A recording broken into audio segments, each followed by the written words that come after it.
Hey, good evening, everyone. Sorry, we had a little bit of technical difficulties. We had some echoing going on. We were trying to fix. Good evening, good evening, good evening. Originally, I had I created a link to go live at 5:30, and then I no more set it, and then I deleted it because I needed to check with Cherie and make sure that she would be free. And then I pushed it back to 6, and then I've been on the phone doing an interview up until about 10 minutes ago. So, hey, Tracy. Hey, Melissa. Hey, Under Your Scars. Hey, Karen. Hey, 43 Goblin. Let me bring on my co-hosts, Cherie and Streets of Bakerfield. Hello. Hey, hi. Hello. Can you hear me? Yeah. Perfect. I put on my headphones. Hi, Amy. Hi, Melissa.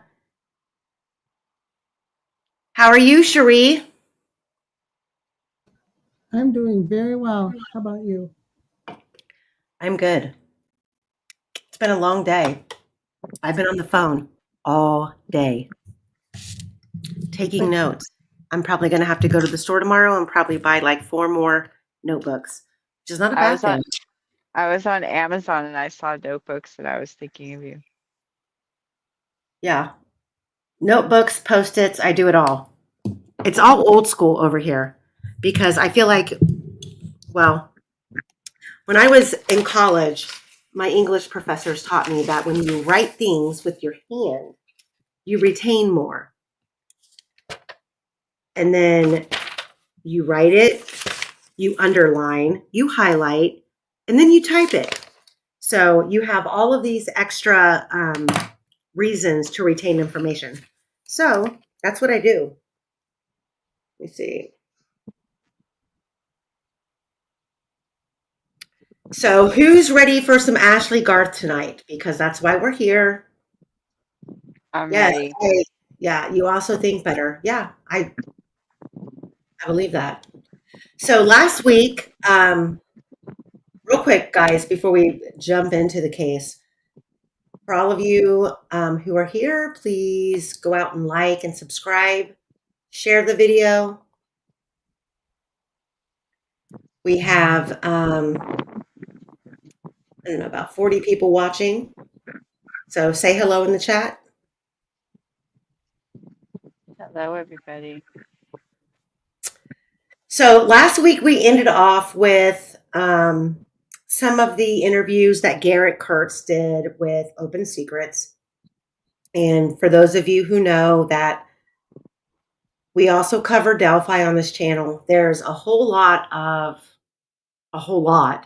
going on between persons of interest and people that we can discredit or people that we can include. I can't personally exclude Garrett Kurtz from Delphi. What about you guys? You guys think that you can?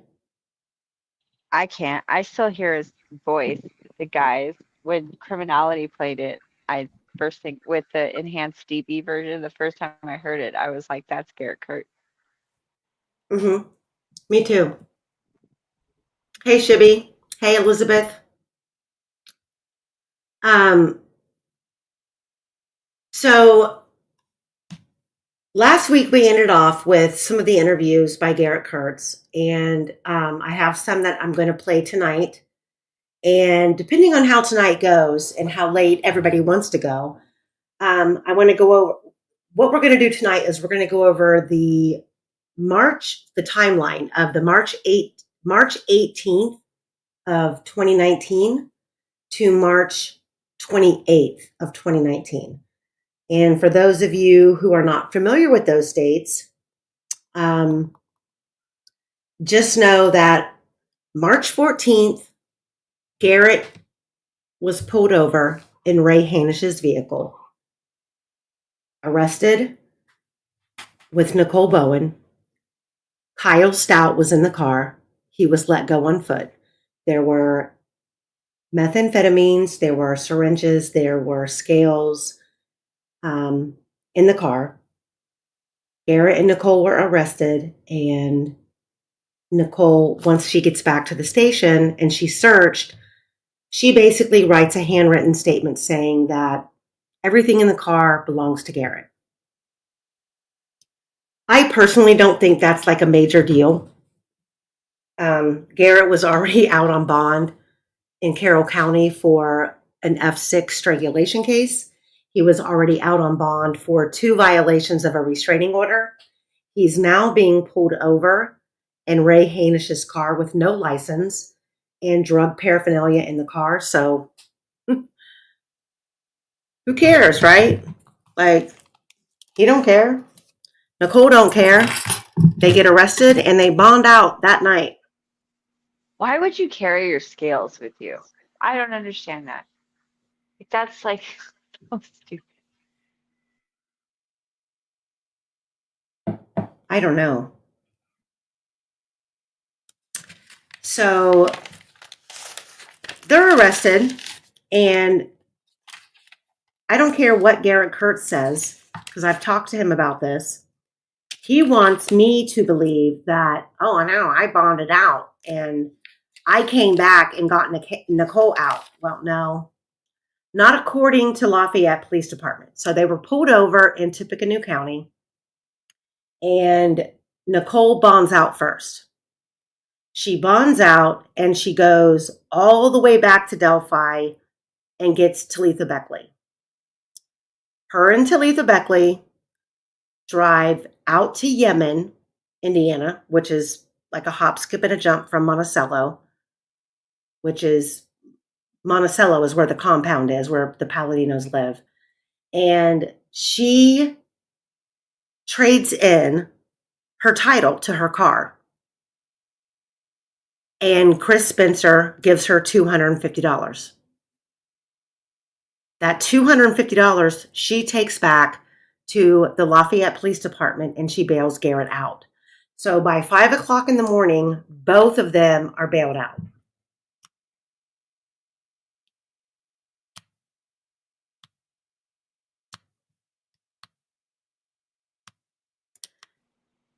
This is when So she's probably is this when she turns state's informant and says that she will do a buy?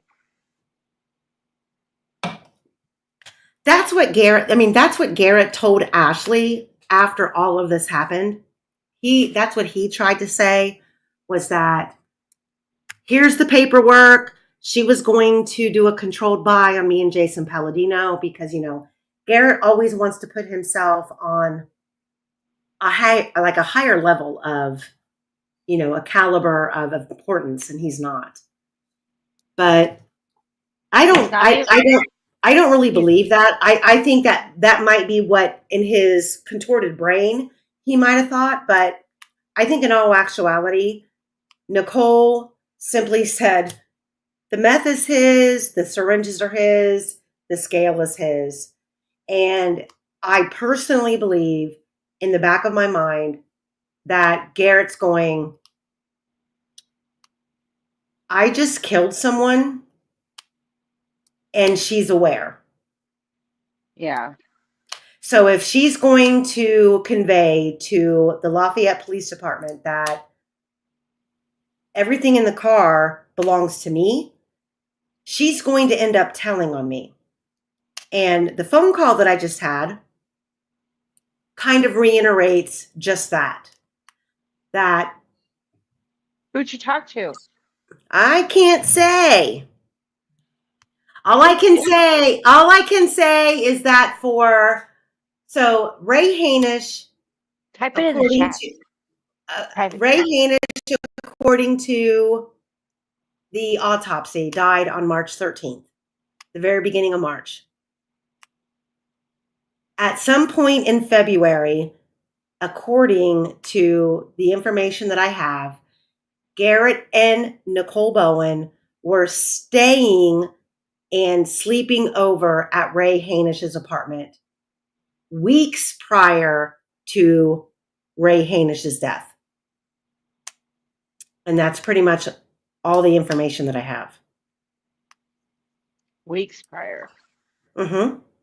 So I would say mid-February to the end of February, and then Ray dies March 13th. So for a short time prior to Ray's death, Garrett and Nicole were shacking up at Ray's apartment.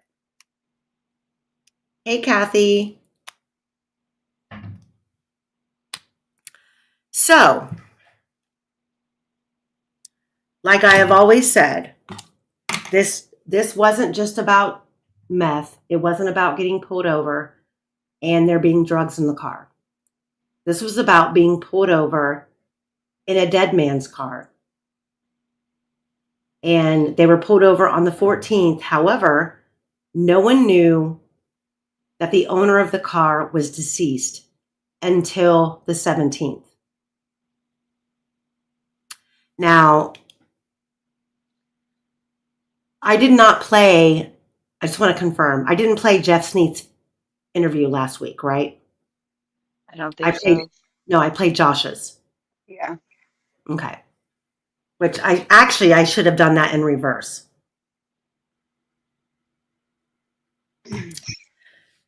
So March 14th, they're pulled over. They're both arrested. The car is impounded. Nicole bonds out. She goes and she trades her title over to Chris Spencer in Yemen. Chris Spencer is Jason Palladino's stepmom at the time. Chris Spencer gives Nicole $250 to go back to Lafayette and bail Garrett out. They get out. I would have just left his staff sitting there, taking my car and left. No, that's not what happened. She went back and she got him. So, Poor thing. We are going to, she goes and bonds him out. And from there, Garrett takes Nicole out to Crawfordsville to a friend of his house, which is Jeff Sneath's house. And I interviewed Jeff about 2 years ago, and we're going to listen to that.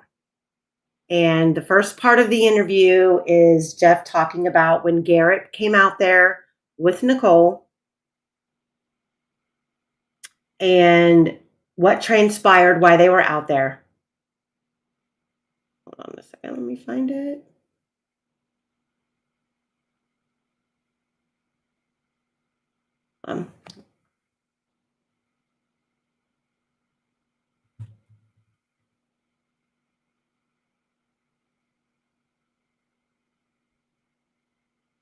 I'm trying to find it.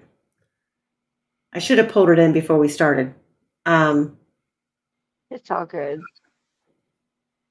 And so Jeff Sneath is someone that he met at the Boone County Jail, right? Sorry. Yeah, Jeff Sneath is someone that Garrett met. I want to say he was in Boone County Jail. Yeah, that's what I thought. Jeff explains it on here. And he explains how they met. Jeff explains why he took Garrett under his wing. And then he goes into them coming out there, and it's just kind of a little bit of a detail.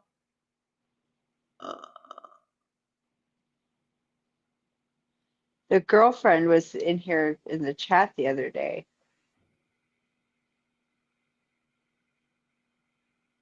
Did you know that? Which one? Jeff Sneath's girlfriend, the one that was there when Oh yeah, I know who you're talking about. Yeah, she hippie chick. She's here right now. Oh, cousin. That's right, cousin. No, that's not. Yeah, I was gonna say she is. That's not the same one. Hold on, I'm trying to find it. Said, yeah, she was here too. Have you already gone over the details about Ray? What happened with Ray with the this time around? Because there are people. Seems like there's at least one person in here, maybe probably more, that don't know the details. I thought we did. I thought we read through the whole. We not read through the autopsy report yet? Oh, that's right. Yeah, we did. We did. Well, Sweet should be there. He or she said that they remember the name, but they didn't know the details. Ray was a sweet guy. Yeah. No. Yeah, we read the autopsy report about Ray, and I can find out. Don't worry about me. I think.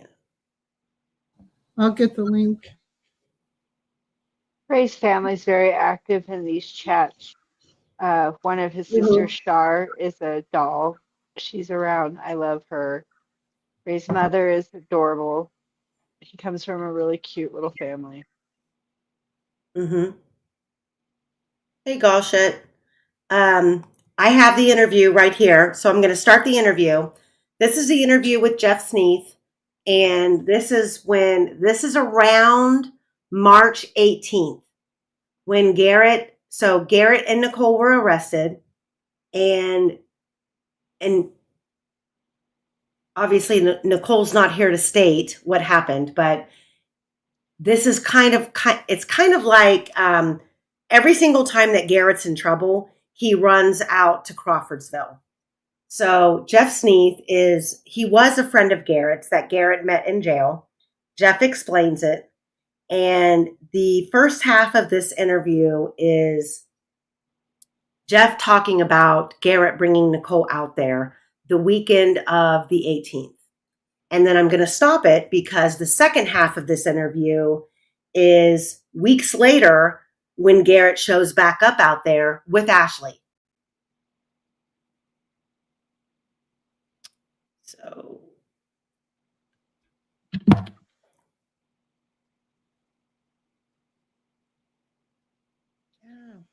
give me a second. I want to make sure that this is right.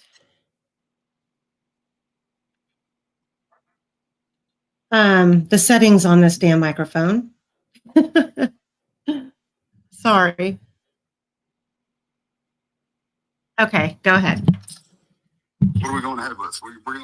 Okay, go ahead with where you were wanting to start with how you met Garrett. It was like 2017. So it's been a couple of years or whatever. Not even a couple of years, whatever. Whenever this whole event happened, is like the next time that I'd even heard anything from Garrett. So he hit me up and was like, want to know if him and Nicole could come out and ride horses with us. And I was like, yeah, sure, dude, whatever. So him and Nicole show up out at my dad's house out here, and we hang out for the afternoon, ride horses. The next day, they get up and they leave. So everything seemed to be kind of cool, whatever. So you don't remember? Okay, so in reference to that, yeah. So was it a week? Was it 2 weeks before he came back out there with Ashley, or was it within the same time frame, like within days?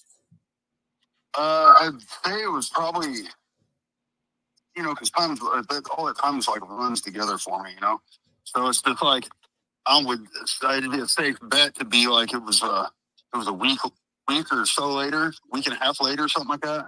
Okay.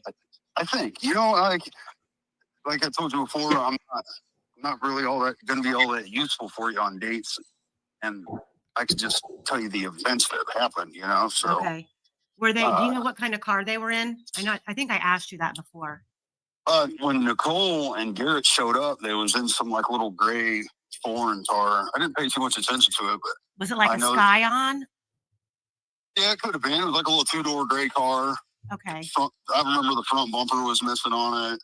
Okay. And he went into this big elaborate story of how they've going, I don't know, they was out in the country, hit a deer or whatever. It just recently happened, or I don't know. You know, the dude's so full of shit that, you know, so.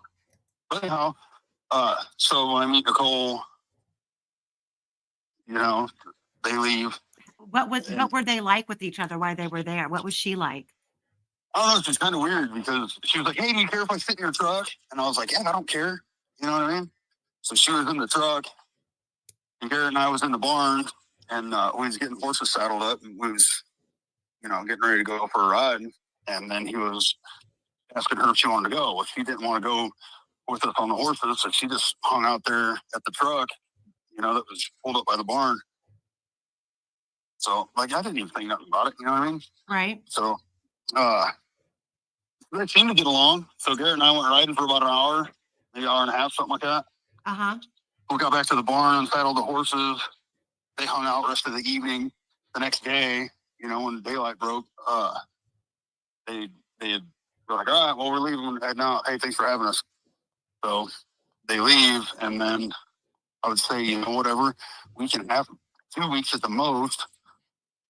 Garrett hits me up again and wants to know if he can bring Ashley out, if him and Ashley can come and hang out. I'm like, yeah, I don't care, whatever. So when him and Ashley show up, it's later on in the evening, and you know, my first thought when I walked in, I was like, dang, they're really high, because when, you know, Ashley comes in behind Garrett, she, you know, really closed off, really quiet, has a book bag in her hand, like has her arms wrapped around this book bag, you know. Mm-hmm.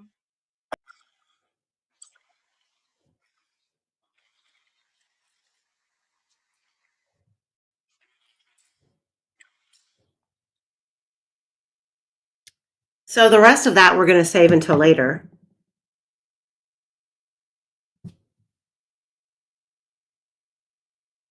So, Carol Hall, you felt that Chris Mathis knew more than what he was saying.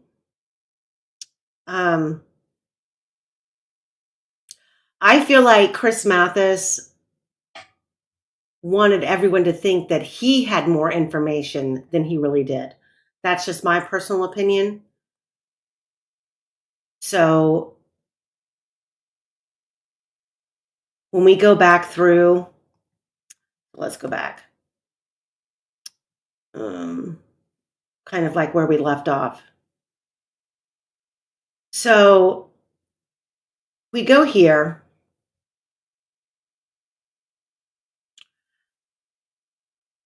This is March 14th. This is the day that Nicole and Garrett are pulled over in the car. And this is weeks after Garrett and Ashley had broke up. Well, Ashley had put him out. This is after he was arrested for breaking and entering and strangling her. He was already charged with an F6. And then by this point, in late February, he had been charged with violating the restraining order twice. So this is a Facebook post that I was luckily able to snag, because once this crime occurred and Ashley was arrested, her family went through the process of having her Facebook deleted because of all of the negative hate mail, messages, comments, etc. Now, you know, her and I both wish they had not done that, but I understand at the time they felt that, you know, they were just trying to get rid of the negativity. So on March 14th, did they deactivate it like forever? Because I know you can go back and reactivate a Facebook, or did they just like shut it down? They shut it down. They shut the whole thing down. Ashley was a mess. Her mom, her dad, her grandma was a mess. Her grandmother, I know that when this happened and Ashley was taken out to Kentland, Ashley was at home, and ISP showed up at her dad's house looking for Garrett. Ashley had no idea about Garrett getting arrested in Ray's car. She knew that Garrett was with Nicole. as a couple, but she had no idea what was going on in their prospective lives. ISP showed up wanting to know where Garrett was. And prior to her kicking Garrett out of her house and out of her life, she had been telling her family, I think Garrett is bisexual. No one in her family wanted to believe that. They're like, what? She's like, no, ma'am. Her grandmother, she calls ma'am. Ma'am, no, I have found things. I have seen things. And don't get me wrong, Ashley's not racist by any means, but as a woman, she wasn't wanting to be with a man who was swinging both ways. It leaves you open to a lot of STDs I mean, right. I when mean, you're a man. Yeah. she started It's telling very her dangerous family. for a woman. She was telling her family, I think this is what he's into.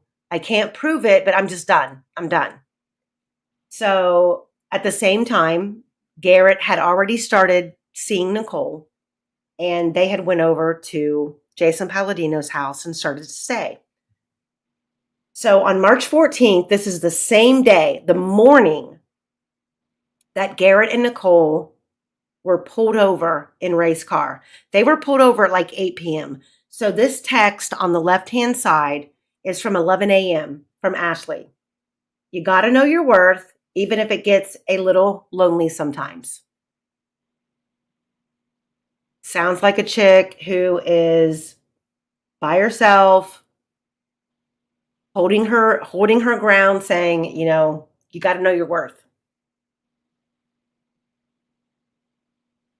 Then on March 15th, this is the middle text messages. This is the middle Facebook message where out of nowhere, now let me back up.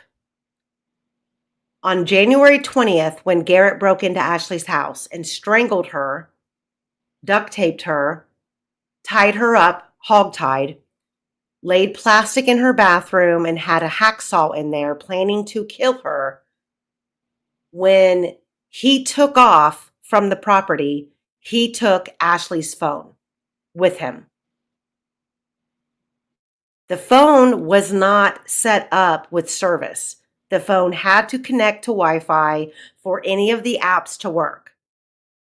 So it wasn't like Ashley could call and cancel her plan. It was the device itself that she lost that he took. When we go back and we read the police report from that day, when the police showed up, took photos of Ashley with duct tape still on her hands, the marks around her face and her neck. Then they went to Garrett's grandmother's house. Garrett admits, yeah, I took her phone. Well, Carroll County Police Department did not ask for the phone. Garrett wasn't required to hand over that phone. Garrett was arrested and that phone was left behind. Garrett was arrested and he bonded out 10 days later. Went home, got that phone. So he's using Ashley's phone from the beginning of February until mid-March. And he's using it in ways of downloading apps, utilizing apps that connect to Wi-Fi. He has access to her Facebook. So anyone who is messaging her, he is responding to as if he is her. So this message here in the middle on March 15th, Ashley posts on Facebook, here is again more evidence he is a not so nice word, FAG. That's at 7:04 p.m. Why? Because she had seen messages coming into her Facebook iMessenger directed to someone eliciting male interaction. This dude who is messaging, his name is Kurt. He's going by Kurt Dog. And Ashley messaged him. Now, I'm sorry, but I don't have the whole thread. These were things that I were only able to grab by happenstance because her Facebook was deleted. I had to search for these things. But this Kurt dog had messaged some stuff thinking that he was talking to another man. And for whatever reason, Ashley intercepted the messages and responded.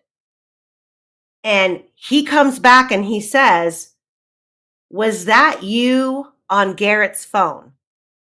And she says, "What? I'm not with Garrett. What are you talking about?" And he says, "Oh, my bad."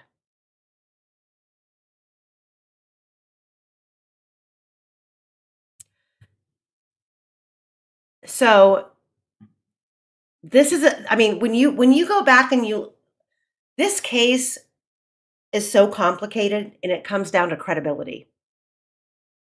And I'm going to tell you right now, I would not be sitting here, I would not be advocating for her if I could not prove or support anything that she's told me. Yet, here I am, and everything this girl has told me, I have been able to track down, prove, and facilitate one way or another that she's telling me the truth. But this middle message is from Ashley that she posted online, basically trying to prove, like, hey, I've been saying this for a while now. Something's not right. Then you move over here to March 23rd, which is a Saturday. And she shares a post from a website called 3 a.m. Thoughts. And it says, "These last couple months, I've been the realest. I got a wake-up call, had my heart broken, got my shit together, lost the person I thought would be in my life for a long time.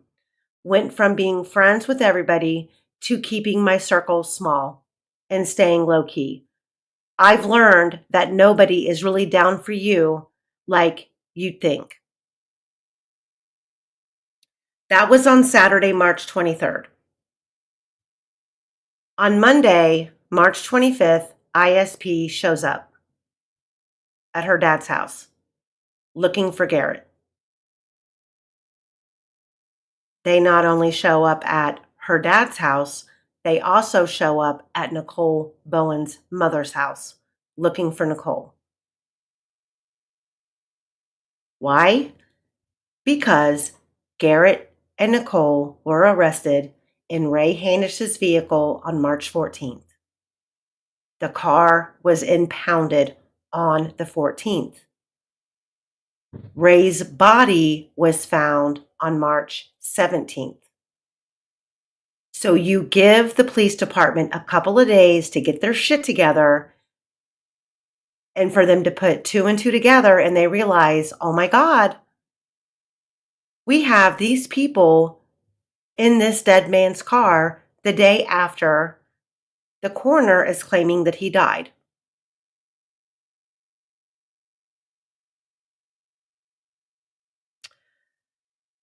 Of natural causes.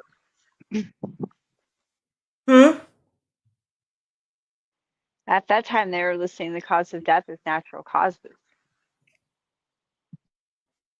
Rachel says, "I'm very new to Ashley's case, but it sounds like she was a victim of domestic violence and the police never helped her.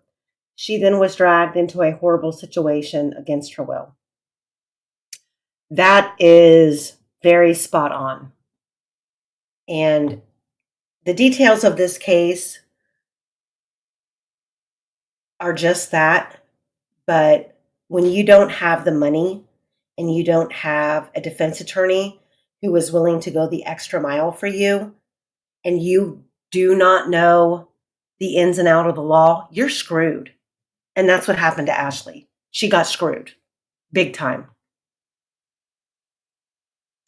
So ISP shows up at Ashley's house looking for Garrett. She's like, he ain't here. Don't know him. Like, I don't know where he's at. They show up at Nicole's family's house looking for Nicole. Same response. Ashley being, and I mean, for those of you who are listening who think like you know her, you don't. But Ashley being the person that she is, the first thing that she told ISP is, I think I can help you find him. Because that's her demeanor about everything. I think I can help. Now, mind you, since January 20th, Ashley had been being threatened. She had been being called out on Facebook. Ashley had a job. Ashley had a car. Ashley had a son. Ashley had her own place. She was working. She was a woman being taken advantage of by Garrett Kurtz. She had way too many things going on in her life to be jealous of someone who didn't have anything going on in their life. Hey, Crystal Pistol. So throughout the month of February and the beginning of March, Ashley was being threatened to the point where, come out in your front yard, I'll meet you there, you're a fat, ugly bitch, you're jealous of me. It went on and on and on and on. And Ashley, trying to save face, she would respond back with stupid comments like, whenever you're ready, I'll be there. But Ashley's not a fighter. I don't care what she wrote on Facebook. When you finally get to meet and hear Ashley speak, you will understand exactly what I'm talking about. No, sweet dude, Shibby. Is she the one who had like blue hair? Shibby, who are you talking about? Are you talking about Ashley or Nicole? I don't think either one of them ever had blue hair. The one that came to mind for me was that girl who Lisa. was with Fouts. Yeah. Oh, the escort with Judge Fouts? Yeah. That might have been Jalen Rain. Yeah, Jalen Rain. Yeah, that's not Ashley. Her real name's Tara. And she's out there with that name. Yeah, that's not Ashley or Nicole. So, Ashley offers ISP. Go ahead. What? But Tara is a very interesting character. One of these days on another podcast, we should jump into her because she is fascinating. Yeah. Judge Fouts. Child Protective Services. Yes. Casa. Yeah. So Ashley thought she was going to be helpful and try to track down Garrett. And because Garrett had stole her phone, she didn't have a phone. She didn't have the means to go replace the phone. She used her son's Xbox to get on Facebook and message him. Said, hey, Indiana State Police are here looking for you. What the hell is going on? Yada, yada, yada. Well, the next thing she knows, later that night, Garrett shows up. And he's pissed because Ashley had put a couple of these posts out on Facebook, calling him out, calling him an bad FAG. So he's mad. They get into a fight. Ashley takes off down the street, and she goes to a guy's house named, what is his name? Can't think of his name. She goes to a guy's house. It's a friend of hers. And Garrett follows her. Garrett comes in. Huh? Was it Nate? It's Nate. Yes. What's his last name? Simon? Is that it? Yes. Nate Simons. Yes. Yes. Good girl, Cherie.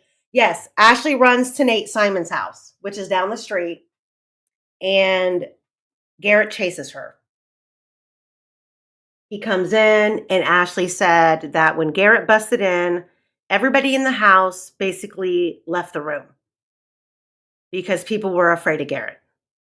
And he began to pound the crap out of her and pushed her. I guess he got her into a bedroom, threw her on a bed, and was choking her off the edge of the bed. There was a girl there. I'm not going to give her name. But I've made contact with her. There was a girl there who intervened and pulled Garrett off of Ashley. Ashley was unconscious and basically started wailing on Garrett and was like, she's got to go to the hospital right now or I'm calling 911. Long story short, Garrett agrees and he loads her up into a friend of his vehicle, takes her to the White County ER. I have that ER report. It's 32 pages long. I think we've already gone over that, didn't we? Yeah, we have. Yeah. Yeah. What? Yeah. It's 32. Yeah, it's 32 pages long. However, Ashley doesn't speak for herself at the ER. She sits there submissive and allows Garrett to tell the ER nurses what's happened.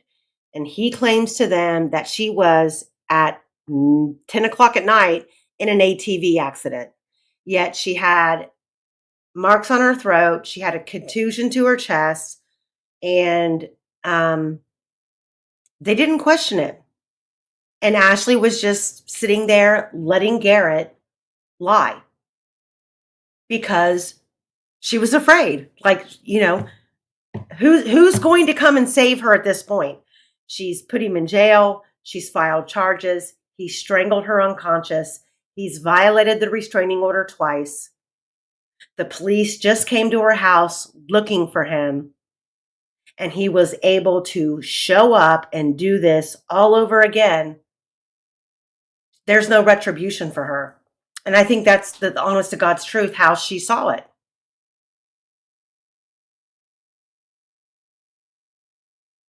Right, Elena, you're right.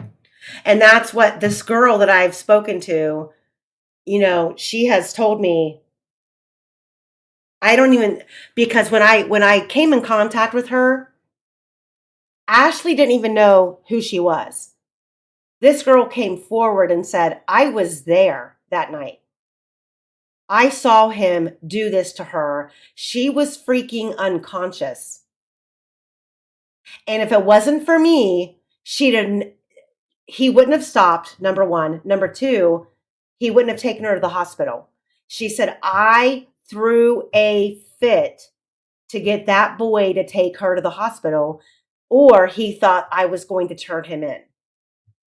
I know it sounds crazy, but the circumstances are what they are. And there's a lot of women out there in situations in domestic violence who simply, after years of abuse, they just stop fighting. And I think that's, Ashley just kind of made so many excuses for him over the course of their relationship that she really had no way to turn to anybody. And it sucked.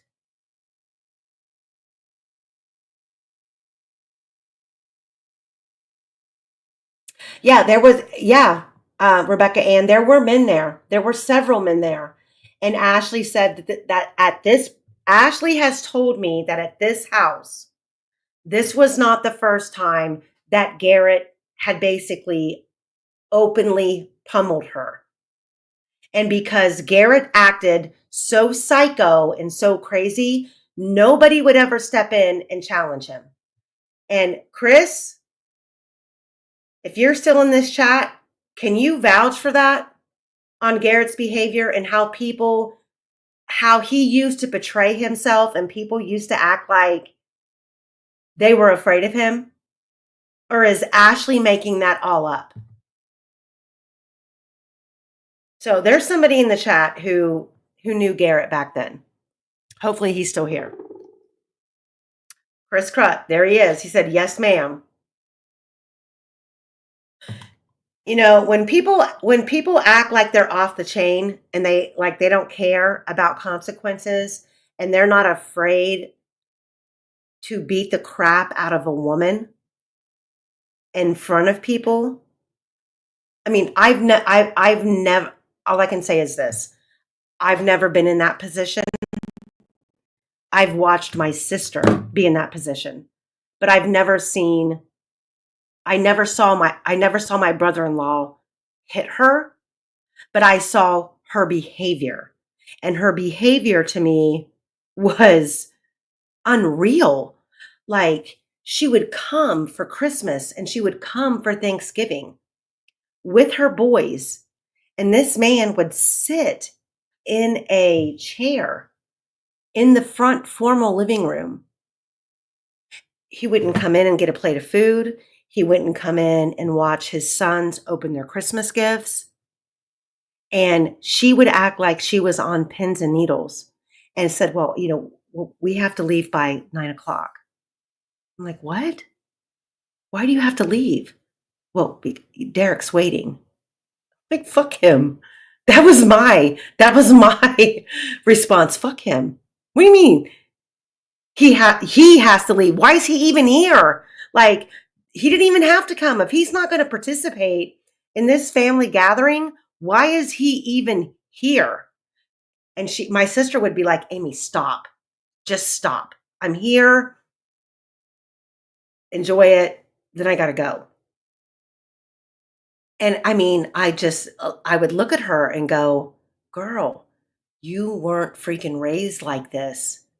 Like, my mother wasn't always in a great relationship, but my mother always stood up for herself and she always spoke her mind. And I looked at my sister and I just could not understand, like, what in the fuck is going on? Like, this dude, like, I will take him out in the front yard right now and fight him like a grown man. Like, who does he think he is? And my sister was like, no, you don't understand. You're just going to cause me more problems. Shut up, Amy. Shut up. And Carol Hall, I do think that Garrett was violent when he wasn't high. And I think that is because the side effects of not being high might have had some effect on him. And Chris Crux said, Garrett was always trying to be a big badass, always making threats and whatnot. Yeah. And you know what, Lindsay? My sister did that. My sister stayed for her boys. Yeah, no, Lindsay, it's no longer her situation because my sister was killed. So,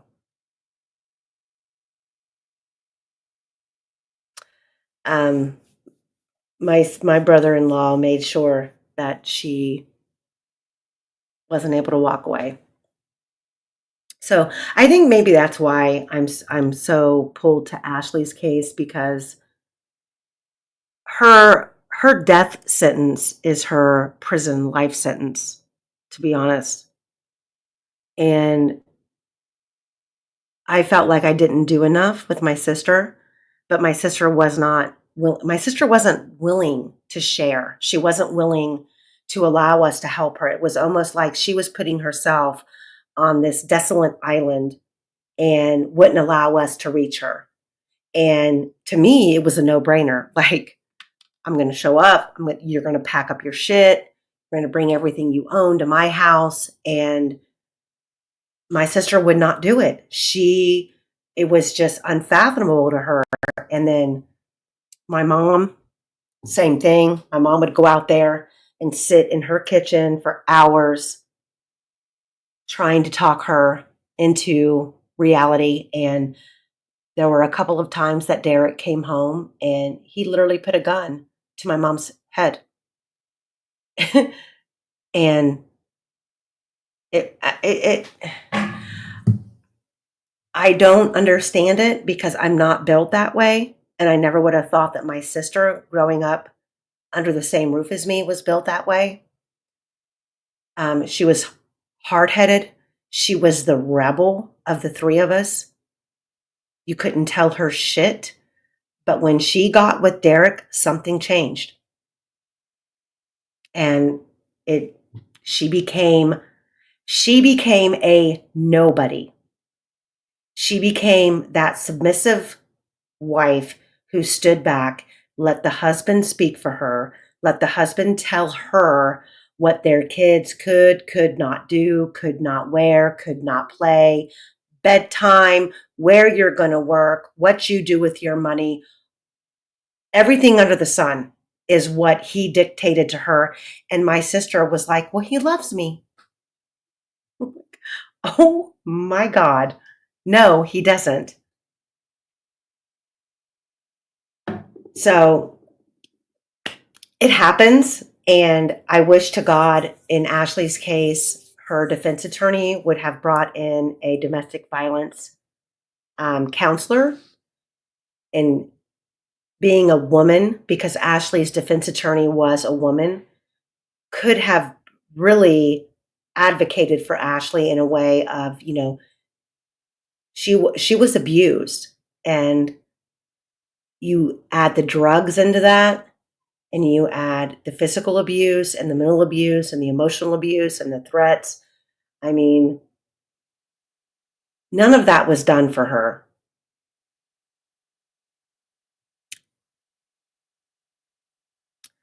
So we're going to skip over these. We've already gone through these messages. Now we're going to go to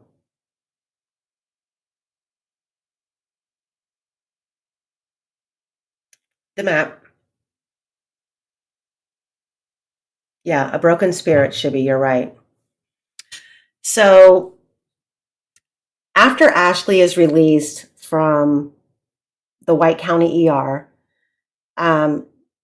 she has nowhere to go, because I just feel like her family was hell-bent on Garrett's not allowed there. She knew it, and yet she's under Garrett's control. So she called her friend Josh, which we went over, I think the last episode. I played Josh's interview.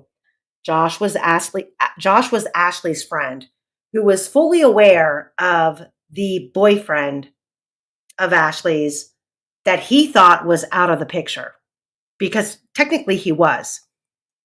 Ashley called him and said, hey, I'm at the hospital. Can you pick me up? Josh, hell yeah, I'll be there. Shows up. Karen Hall, did Ashley speak to the nurses when Garrett wasn't there? I don't think so. I think at this point, first of all, this is March 25th. Ashley was not aware that Garrett had actually physically taken the life of someone. She knew what she had experienced. And in Ashley's mind, it was she kicked Garrett out. She was the breadwinner. She had the car. She had the house. She was taking care of a son. She had her CNA license. And Garrett broke in and attacked her because in her brain, she had taken his whole entire lifeline away. So, in a woman's perspective who's being abused, she's thinking that's understandable. This man's going to show up and beat the living crap out of me, choke me out, try to kill me because he loves me so much and he wants to be here so much. And I just took all this away from him. So she had no idea other than what she had just gone through. He then goes on 14 days later and he kills someone else. Shows up at her house after she calls, after ISP is there, chokes her out. She goes to White County ER. She sits there submissively, quietly and lets Garrett do all the talking. She was in an ATV accident, blah, blah, blah, blah. Then she's told, call someone. She does. She calls her friend Josh. Josh comes and picks them up. If you go back to last week's episode, you can listen to Josh's interview. He talks about arriving, him not knowing that this boy was going to be with her. He didn't know initially who the boy was, other than he got in the back seat of the car and was waving a knife around, making himself feel intimidated. Like, what is this dude doing in my car? And he starts asking Ashley, like, what is going on? Who is this in the back seat? And he basically describes Ashley would not speak with him. And I don't know what happened. I think it was probably my StreamYard that deleted a portion of the interview because I think I was out of space or something. But I'll re-upload it from the original coverage of this case where Josh speaks fully, where Josh describes he takes Garrett and drops Garrett off in a neighborhood, and he takes Ashley to go get something to eat. And he says when he takes Ashley to get something to eat, that she literally is acting like an 8-year-old child. She doesn't want to talk. She doesn't want to give him any information. And he's kind of like questioning, like, what is going on? Who is this guy?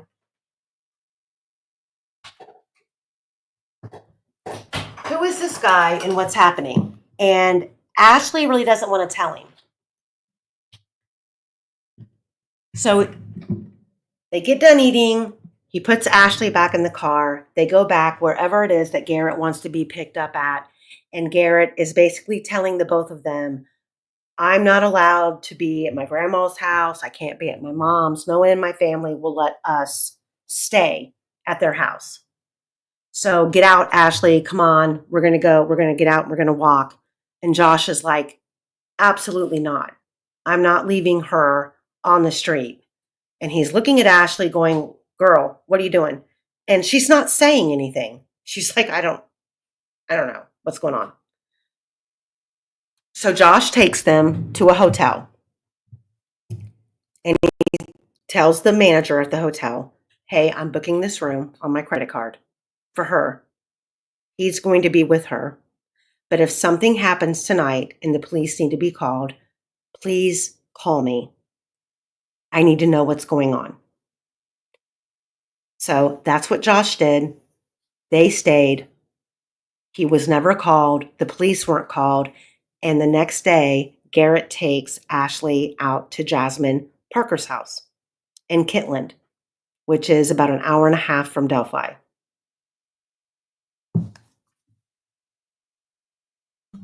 Could you let Streets back in, please? Yeah. Where'd you go? We have new neighbors, and I guess they're having a party next weekend. So they brought the whole brigade over to introduce themselves. And I was like on my headphones and trying to press pause, and it just, ugh. But yeah, I told them it's fine as long as they bring me a plate. They're Hispanic, so you know the food's going to be good. I was like, Yeah. have fun. Just bring me a plate. Heck yeah. All right, guys. Grandma's So birthday too. It's the grandma's birthday too, so you know everybody's going to show out. heck yeah. I know we have like 3 Mexican families that live in our street, and they're the nicest people. And I mean, every single holiday, it's like the 4th of July. They're setting off fireworks. They're having a big cookout. They're always like, come over, come over. I don't think I've lived in a neighborhood that wasn't primarily Hispanic and where like we didn't like we have parties here. They have not here. They have around here. We don't do fireworks so much because this is horse property and most of the people around here own horses, and if you spook a horse bad enough to break its legs, like your neighbor will straight up shoot you, you know what I mean? So but they do have parties with the the cool music but like I live in a gated community, so it's kind of stuffy. But like El Chapo's twin sons live in this, and Michael Jackson's baby mama Debbie Rowe lives like the next street over and one house down. So yeah. Oh my God. And El Chapo has two twin sons with some chick, and they're like right up the road, and they have parties all. Their horses are beautiful. Oh my God. And they do the like, they've got it really well trained, and they ride them up and down the our roads are dirt roads because they're technically horse trails, but yeah, their horses are beautiful. But every once in a while you see some black unmarked cars sitting out the Oh God. gates. It's kind of Yeah. funny. But yeah, it's all cartel and like old entertainment up here. People that wanted to get away from Hollywood and just get like horses. It's all like small gentleman farms. Nice. It's really cool. I like it. And we've got a bunch of retired sheriffs up here too, so it makes it safe. So guys, everybody in chat, before we move on, do you guys have any questions? I'm going to actually get into Thursday, the 28th of March, the day that Ashley was left out there in Kitland. So does anybody have any questions up to that?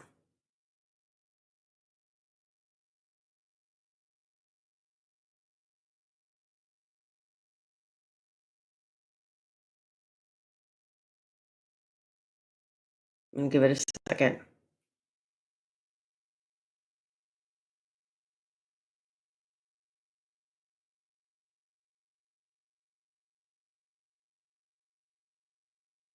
Okay, guys, so Garrett takes Ashley out to Kitland. And he tells her, hey, I'm going to take you home. Now, this is after she's gotten out of the ER. Her friend got him a hotel. She wants to go home. And he's like, hey, I'm going to go out here to my friend's house. He's going to do some tattoos for me. And then we're going to go home. And she's like, what the fuck? Okay. She really doesn't have a choice. They get out there. Carol, yeah, she tried to help Ellie find Garrett. She called Garrett and wanted him to come over, and he came over swinging because he knew what she didn't know, and that was he was being tracked down for a murder.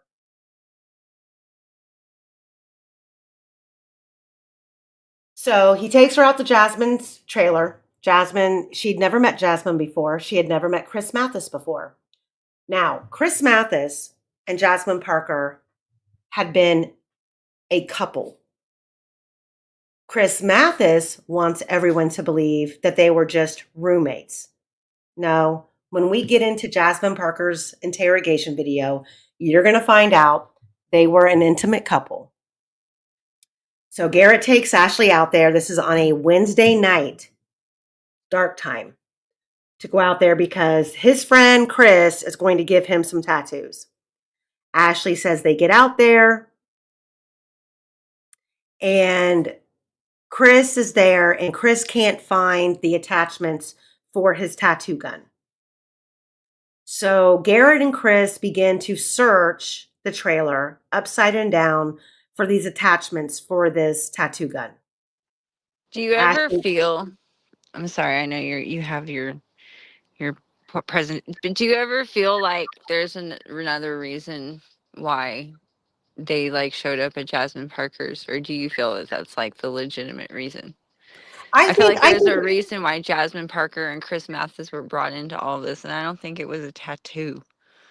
Well, Going from tattoo to hiding bodies is quite the jump. And see the thing, neither one of, well, I guess Chris at the end of the day did, but I think for Garrett, I personally think, especially like now, especially after talking to who I talked to today. So after Garrett took Nicole out to Jeff Sneath's house, there was a week in between him taking her out to Jeff Sneath's house after Ray's death, and then ISP showing up at Nicole's mom's and ISP showing up at Ashley's dad's. In that time frame, something happened between Garrett and Nicole.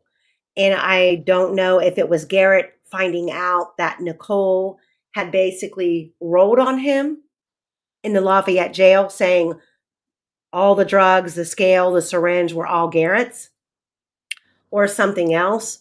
But I know, and we're going to get into it because it's all discussed in the interrogation videos about this incident that week from the 18th to the 24th, that something happened where Nicole was at the compound, which is Jason Palladino's property, threatening to call the police. I Garrett think wanted, that Nicole said something.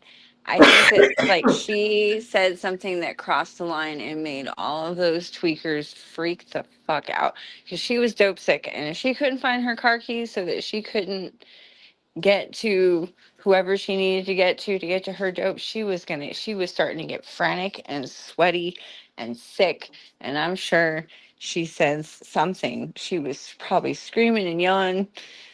I mean, look how well, she was wilding out on Facebook, and I'm sure she said something that just made all of them go, "What?" And that's what started the ball rolling. That's what I think. and that's pretty much what I've thought until today. And Oh, yeah, that's always what I have thought why you until gotta do this to me? you until today. And today um it was kind of explained that it was a normal girlfriend boyfriend fight between Garrett and Nicole, and Jason was tired of it, and he told the both of them, get the F off my property, leave. Garrett wanted people to think that Jason only kicked Nicole off, but But he kicked both. it sounds like Jason might have kicked the both of them off. However,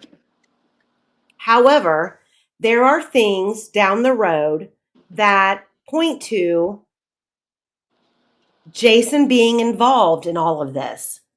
And it could have just been a way that Jason spoke that made someone feel like this was a whole situation that, he was going to put his foot down and say, Garrett and Nicole, both of you got to go. But first of all, that's not the way that Garrett describes the situation in his interrogation video, which you can chalk up to whatever, because Garrett is a compulsive liar. Well, I mean, he also held a gun in Garrett's face when he came back, and I mean, I Right, don't know how long he was there afterwards, but I'm pretty right. sure he boogied out pretty quick. So it was probably like, no, get out of here. What are you doing here? So why at least makes me think, did he needed HITTLE to get to Palladino's to get the meth when he so No, I don't think that's not the way that I've understood it. uh-huh. I think so you've got Garrett saying this, and then you've got 11 days later after Garrett is arrested, you have Talitha Beckley basically saying the same thing, that there was an argument. Nicole wanted the keys to her car. Somebody took her keys and she was pissed and she threatened to call the police. So Jason told her that she had to leave. Either way, Garrett and Nicole were together as a couple, and they were pretty much on their own, freelancing out here in the free world, staying wherever they could lay their heads. Jeff Sneath's house, yada, yada, yada. And I feel like when they found out ISP was looking for them, Garrett didn't know which way to turn. He didn't trust Nicole. He thought Nicole was going to tell. And I have every reason to believe that Nicole was at Ray's house when Ray was killed, or after the fact. Someone, and I would lay money on it, someone helped Garrett stage that scene at Ray's apartment. I have been told that Ray was killed early in the day. I have been told that Ray was pushed into a closet and his body was hidden, and there were parties thrown at Ray's house. I have nothing but his family's own words in other interviews describing how fucked up his apartment was. Beer cans, ashtrays, solo cups, things in disarray. Ashley's current attorney was able to get the discovery list from Ray's case, finally, and there were over 200 items collected in evidence from Ray's apartment. Then I was told that after the parties, because Garrett was telling people who were at the parties, this is my friend's apartment, he's at work. After the parties, it is then staged to look like a sex act gone wrong. Ray tied to the bed, wrists to the headboard, ankles to the floorboard of the bed, things tied around his neck, dildos around the room, different things like that. However, the sexual assault kit done on Ray doesn't show any evidence of his Cherie, what is it called? You always get this word right. If Nicole's in the apartment with them, that would make sense why Ray and Garrett are texting each other sexual texts, like in that one deposition. Mm-hmm. Cherie, what in the autopsy report, what does it say about the sexual assault kit? Well, are you talking about the perianal ring was not, or perianal ring was not? The perianal ring was not disrupted. Intact. It was intact. So it wasn't like there was a sexual assault. Right. There wasn't like a sexual assault. It was. If there was a sexual act, he was not resisting it with the perineal ring still intact. Right. However, if you go on to Spotify and you listen to True Crime Pursuit and Sarah DeGoff is Open Secrets. She describes Garrett describing to her how he killed Ray and then staged the scene. Yeah. This was a robbery. They were out there, they were hanging out. He killed Ray, took stuff from his apartment, took his car, used his apartment to throw parties while he was hidden in a closet, and then pulled him out of the closet and staged the scene. Ashley Garth had nothing to do with any of that.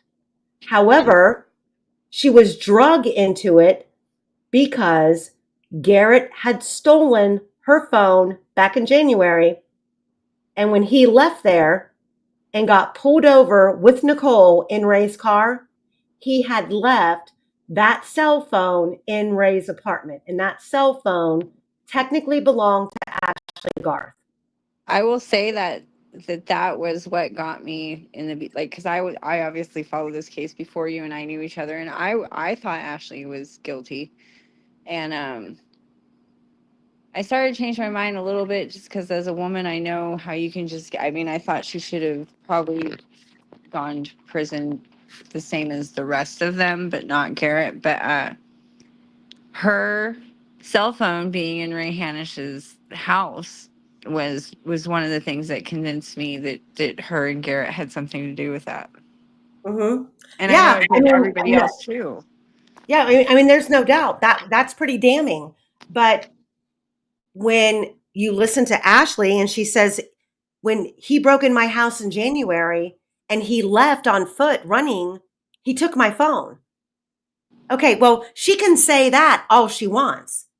However, the police who showed up and took the report describing Ashley still in duct tape and duct tape around her face and being strangled unconscious, They then go to Garrett's grandmother's house and arrest him. And in that report, Garrett admits to stealing her phone. And in the interim time, when Ashley's friends were calling that phone or Garrett Facebook was message, answering. and Garrett was Russell answering. Stout, Yeah, they were who all answering. who's so And messed out right now, he thinks he has demons following him. yeah, I mean, but if it wasn't for that, I mean, it just so happens that there's these like little nail heads along the path here that Mhm. prove that what she's saying is true. And when I found that report, I was like, God love you. You were Yeah. telling me the truth. Like I can listen to you and your tone and your emotions and I can believe you, but at the same time I'm going, Jesus, how do you convince an entire, community that you weren't there even though your phone was found there? And then this report comes out that it took me over a year to get. I'm like, holy shit. She wasn't lying. When I got the medical reports from the White County ER, I'm like, she wasn't lying. Why would her defense attorney not use this information? And she's Well, like, Amy, I told her. And I'm like, Ashley, there's no freaking way.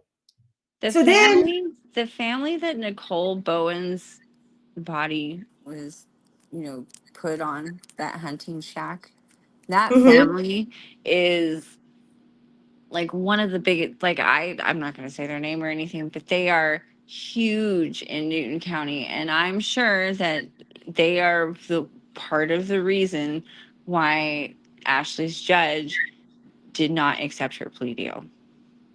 Well, Ashley's attorney tried to get Ashley to take several plea deals, and Ashley refused. And we're going to get into all of that because they made Ashley sign. What this boiled down to is this: Garrett pled guilty, and at the time they were initially. I have it in writing, and it's coming up in the presentation later, where they are pursuing life without parole for Garrett. Well, then they bring Garrett in to Ashley's trial, and he has already pled guilty, and he only gets 55 years, which 60 years is the minimum for the crime that he committed. He takes the stand, and Dorinsky, the prosecutor, allows him to sit up there and say, oh, well, me being here is me snitching. And me being here is I'm putting my life in jeopardy because if I'm snitching on someone, I could go back to prison and be killed. It's a long way. For someone who got so mad at his ex-girlfriend for snitching on him that he manipulated it to make her do life in prison, he sure does like to snitch on people. Like, and I don't know, I'm still so confused how he sat for a year in White County Jail with Mark Palladino while he was also awaiting his sentencing or whatever. And somehow or not, Mark didn't touch him. No one touched Mhm. Garrett while he was in White County Jail. Like that, I still don't understand that either. Because he was screaming Palladino's name from the rooftops in police interviews and on YouTube. I mean, he had to have known that it was getting out to the world. I mean, I don't know. That confuses me. How he could sit there with Mark Palladino for a year and no one touched him. Well, I think what happened with that is that Mark Palladino was already in prison when Nicole was killed. That's why. So Talitha Beckley and Mark Palladino were arrested. Mark Palladino and Talitha Beckley were a couple. They were arrested together in the process of breaking and entering. Mark Palladino had more priors than Talitha. So when they were arrested, Mark Palladino had enhancements on all of his cases. Talitha, now get this. Get this. So you got Garrett in January, who is charged with an F6 strangulation case in Carroll County by Nick McClelland. Nick McClelland Dirty was Diane.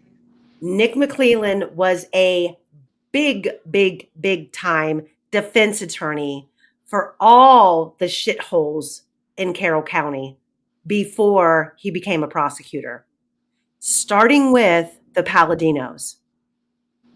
And the wolf pack. Yeah, everybody involved in the wolf pack, Nick McClelland defended. Mark Palladino had a major history, but Garrett Kurtz was arrested in January for an F6. He was only charged with a strangulation, not attempted murder, not breaking and entering, not kidnapping. I mean, when you restrain someone from going from one place to another, that's kidnapping. None of those charges were filed. He got out in 10 days. What is that?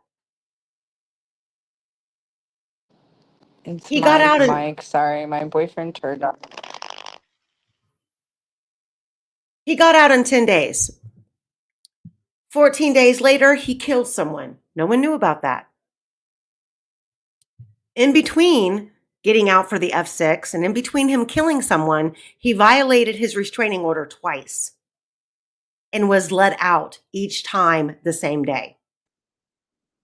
You've got Mark Palladino, who was arrested in the process of breaking and entering with Talitha Beckley.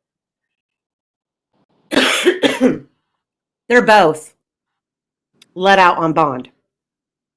Talitha then goes and participates in this murder of Nicole Bowen. She's arrested and then bonds out again. If I ever And want to commit a crime, I'm going to Indiana. Just bond out. it all blows my mind. And you have Richard Allen who says, I was here this day 2 hours before the crime actually went down, and that's all they needed.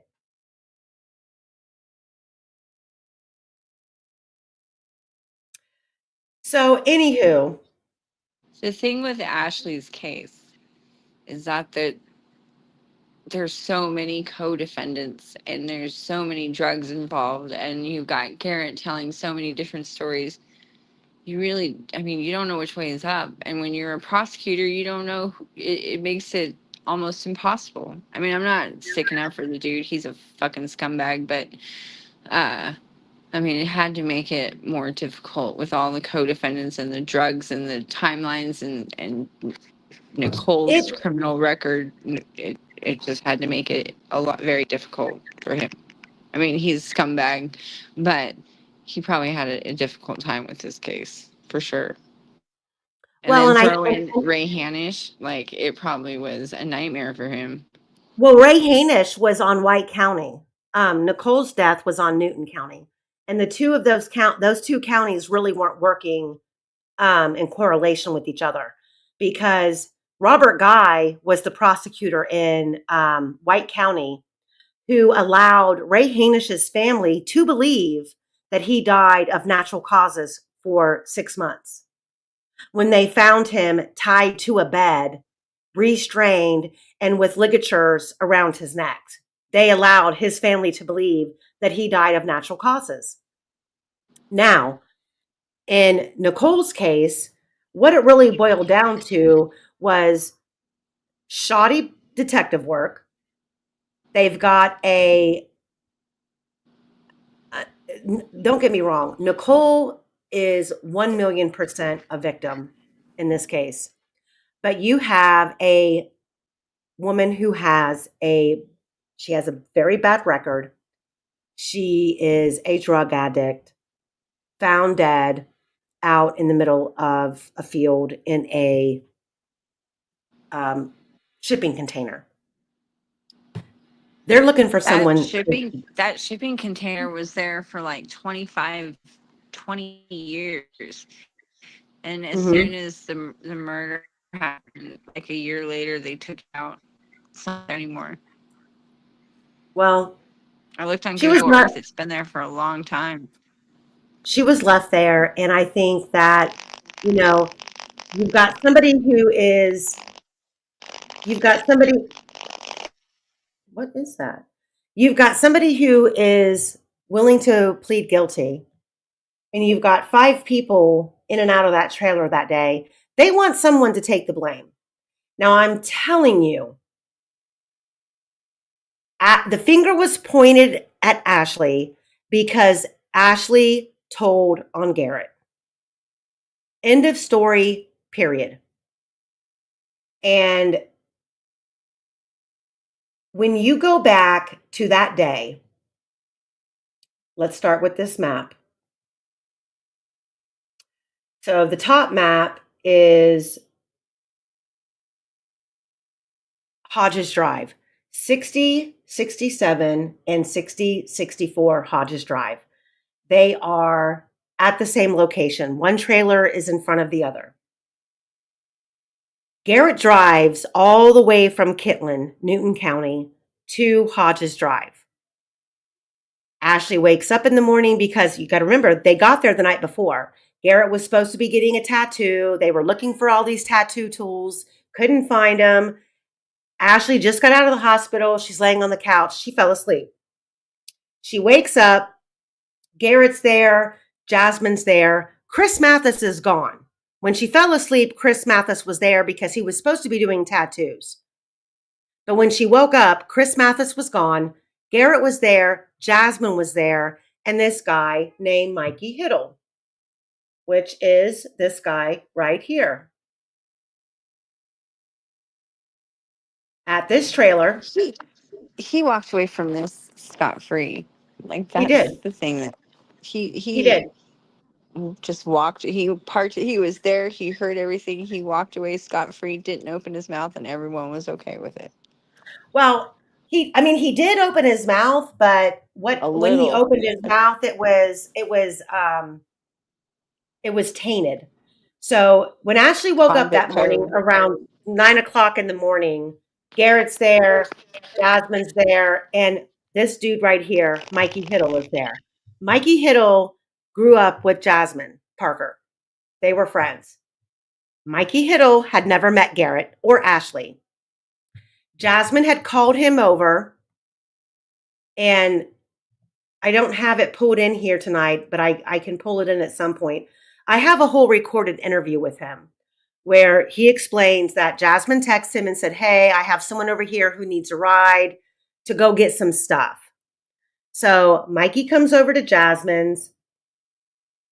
They're in the back room. Ashley wakes up. She comes back there thinking like, okay, why the fuck are we still here? Are we ready to go?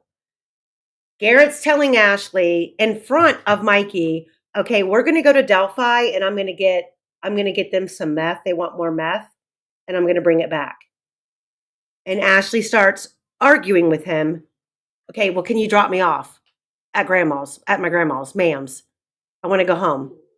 When I get back, I'll take you home. And she's like, no, we went through this yesterday. I want to go home now. Mikey confirmed with me that there was an argument. He said, I didn't know her. I didn't know him. But she was not happy with the situation that she was in. And I walked away because they were arguing. Ashley then says that Garrett's like, okay, we're going to go to the gas station and we're going to I'm going to grab whatever. We're going to come back by, be ready. We're going to pick you up. Mikey and Garrett leave. They don't come back. This is the part with the phone call that you had today. This is the part where that phone call comes into play. So if Garrett and Nicole have both been kicked off the property, how does Garrett end up at the property for like 11 hours until Okay, Nicole shows up? Okay. Well, see, there's where you're wrong, because he's not going to Jason Palladino's for 11 hours. He's in Mikey Hittle's car, and it's an hour. It's a little over an hour drive from Newton County to Delphi. Uh-huh. In the car, Garrett makes a point to let Jason Palladino know that he's coming to buy meth. Also, during that car, Garrett starts talking to Mikey Hittle about, yeah, this effing girl I know. We were together. We got pulled over and arrested. She effing snitched on me. When I see this bitch, I'm going to kill her. And Mikey thought he was blowing smoke. I mean, I have this all recorded. Yeah, I've Mikey heard some is saying that he's blowing smoke, and he was like, for real. Garrett even tells Mikey that when they got pulled over, the drugs they had in the car was cocaine, not meth, not syringes, and not a scale. Really? Because that Yeah, would. Do you think that's true? that's what Mikey says, is that Garrett told them that they had cocaine on them. Does But the you police read the report say meth? yeah, the police report Okay. says meth, the police report says scales, and it says syringes. And the pipe, we call them a pizzo here in California. I guess they call it a. What do they call it? A bubble something. A bubble. I don't know. Mm-hmm. Mm-hmm. Mm-hmm. They call them pizzos here. For all I know, I'm not familiar with meth Yeah. lingo. So Garrett's telling him that, like, when I see this girl, I'm gonna kill her, blah blah blah. She's gonna snitch on me. And Mikey Hittle blows him off. They get to Jason Palladino's property. They both go in the front trailer. He said Garrett and Jason go into another room. And he said they do something with a torch. I don't know what that means, but they do something with a torch. After a little while, Garrett comes out. Garrett then leads Mikey out the back door of the Palladino trailer into the second trailer where Talitha Beckley is. They go in there for a minute. Garrett says hi, yada, yada, yada. Talitha wants to leave with them. So she grabs her stuff. The three of them walk out. Now, this is according to Mikey. They get in Mikey's car. The three of them they're getting ready to drive down Hodges Drive, the gravel drive, towards 300 when Nicole pulls in. Garrett says, "Stop, let me out." Garrett gets out of the car, goes over to Nicole's car, talks to Nicole, comes back over and tells Mikey, "I'm going to ride with her. We'll meet you there." Okay. Mikey and Talitha leave. Garrett and Nicole leave behind them. Mikey and Talitha drive all the way to Francisville to Mikey's apartment. They get there. Mikey doesn't have a key to get in, so Mikey has to kick in the front door. We're going to get into all of this. It's all in this presentation, and it's all in the audio recordings that I have. About an hour after Mikey and Talitha arrive at Mikey Hittle's apartment, Garrett and Nicole show up. Now, at the apartment, there's a conflict of scenarios because Mikey is not admitting that Garrett and Nicole ever showed up at his apartment. Garrett and Talitha both say that Garrett and Nicole showed up at Mikey's apartment. I think this is because Mikey Hittle doesn't want to admit that they were all hanging out at his house the night that Nicole was murdered. But you know that Garrett and Nicole showed up at Mikey's house because Garrett and Nicole left in the same car. Mikey and Talitha left in Mikey's car. How did Talitha, Garrett, and Nicole leave Mikey Hittle's apartment later that night and drive all the way out to Kitland, just the three of them? Oh, okay, yeah. That's how you know. Okay. Talitha describes Mikey kicking in the front door, and then an hour later, Garrett and Nicole showing up. When they get there, She says Garrett and Nicole go into the bathroom. She describes Nicole as being dope sick, that Nicole could not get heroin without Garrett. And she I, called it boy. do you think that's true too? I mean, she had just started dating Derek. They had just reunited in January, and she'd been, I mean, according to her Facebook and what her family was saying to like ex-husbands and stuff, she had been on a long run. So do you think she had just burned everybody, or like, do you think that that's true? I mean, I she mean, I think I I think Nicole was struggling. Everybody that I have tried my damnedest just to do balanced coverage on this case. I have tried my damnedest to get people to come on to talk about, you know, the bright side of Nicole, the Nicole as a mom. And no one's willing to do that. But and no one's willing to come on and speak for Ashley either. But it's not because they're saying Ashley's not a good person. It's because they don't want retaliation from the Paladinos. well, yeah, and there's been a lot of concerted effort by the family to rehab her reputation as a mother. So I'm pretty And you sure. know, I can And I understand can that. I understand mean, that. I I have no understand that. problem with it, but it probably keeps people from speaking because I'm sure some of their stories, Nicole isn't portrayed in the best light. And when you have a grieving mother, you know, talking about her grandchildren who will never know their mother, Mhm. and you have a judge saying the reason why he's going to make Ashley really pay for what happened and she's going to get the brunt of it is because he grew up without a mother. Like, it just, Mhm. And they turned it. the sad thing is that Ashley was a great mother. Ashley's family will tell you she's a great mother. To this day, she's a great mother. Chris And says that she was cut off. Nicole was cut off. Nicole was cut off from everybody. I I I was given names of several guys who loved Nicole. Like Nicole was beautiful, you know. I tried to get them to come on and they had told me, can't do it. I'll look stupid. Nicole was a thief. No one could no Stop. no one could trust her in their home.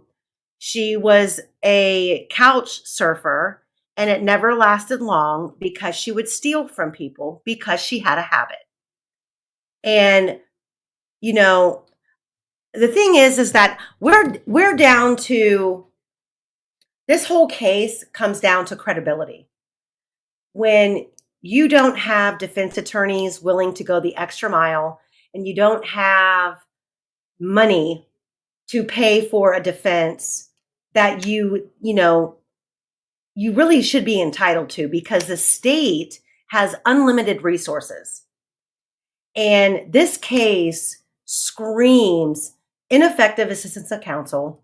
It screams um, a I don't want to say a shoddy DNA test, but it's an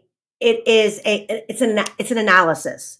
It's not a true DNA factual test. It's not the PCR test. It's an analysis, meaning, yeah, we have a mixture of 4 people in this DNA, and the probability of Ashley being one of them is 28.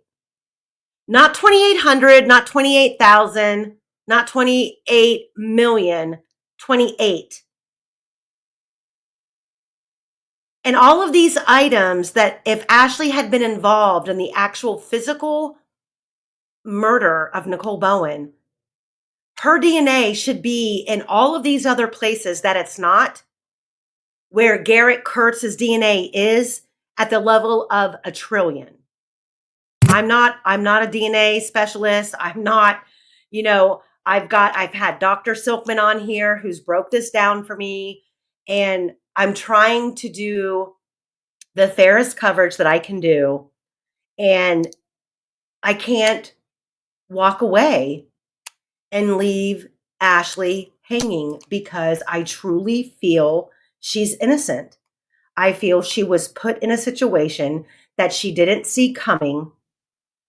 And when you are being abused by a man that you're not aware of is capable, like she knew what he was capable of when he strangled her.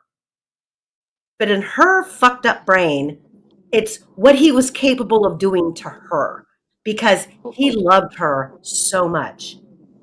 His need to Whatever. have her in his life was so needy. And in her brain, she's going, well, it's because I kicked him out. And now he doesn't have a car. Now he doesn't have a place to live.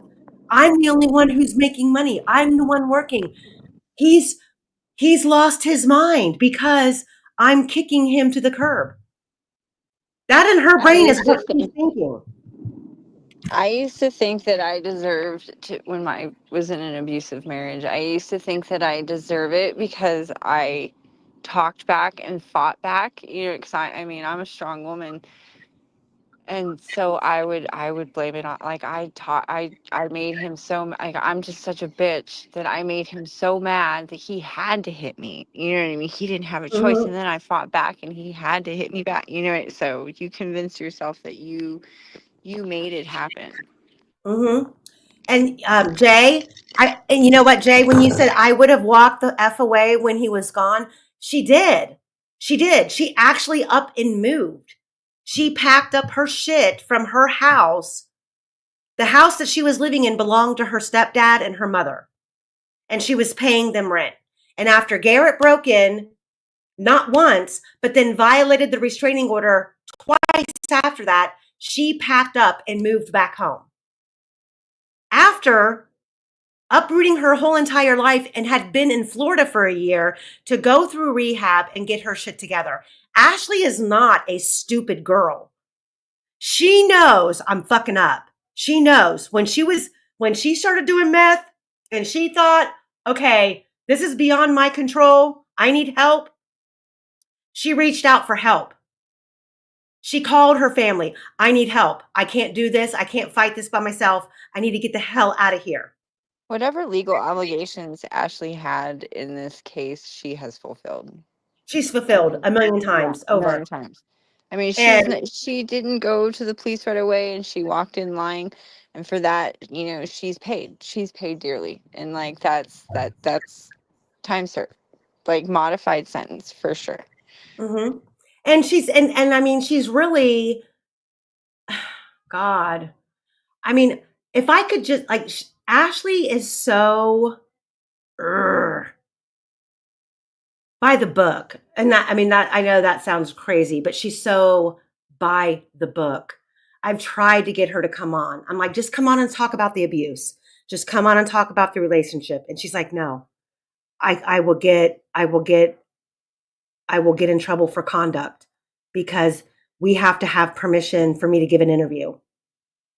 And I have been emailing and emailing to get permission and I get no response.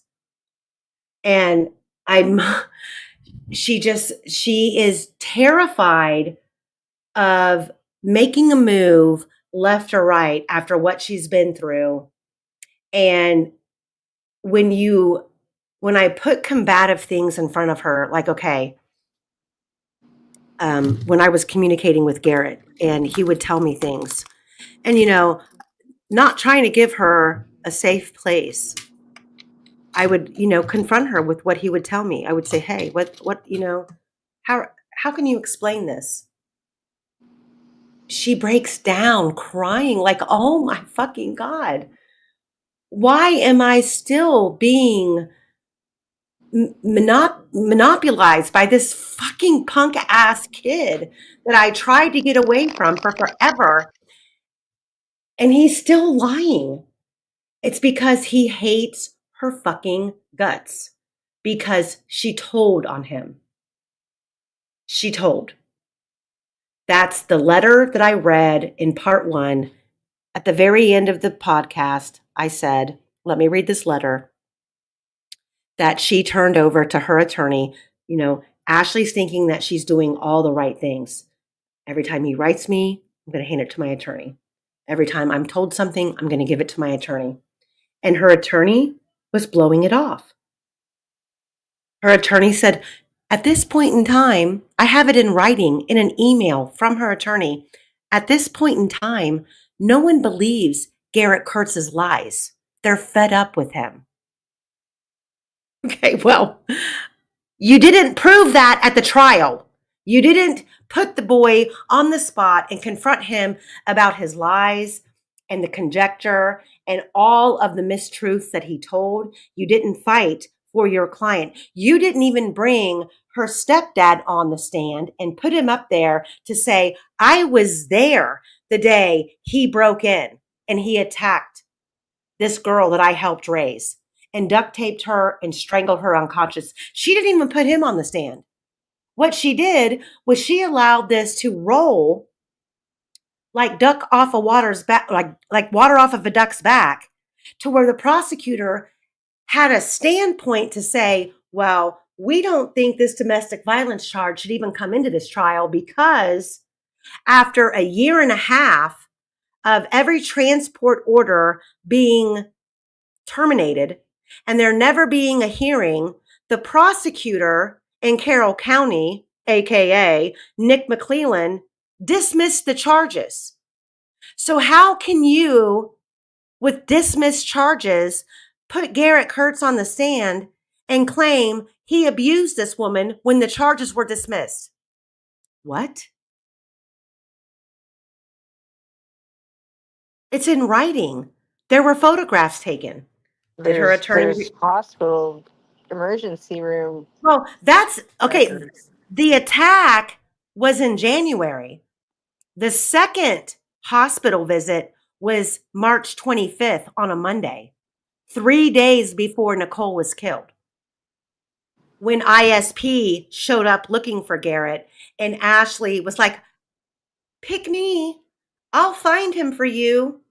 And she did. And she didn't know why ISP wanted him. All she knew was that ISP was looking for him. And she's calling him going, what the fuck did you do now? Why are the police at my door, at my dad's house? They're looking for you. He knew what they wanted. He shows up and he beats the shit out of her.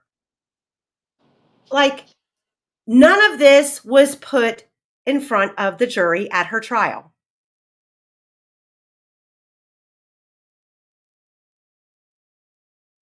Yep. Swordsmith. I just Googled Ashley Garth. First article I click states she handed an extension cord to the murderer saying, you're going to need this. Okay. We addressed that in the last live when we talked Well, about we're going to address it again simply because so hold on here.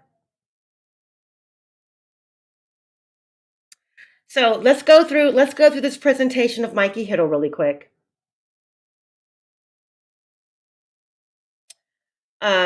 We've got, have we heard anything about Ashley being involved with Ray? No.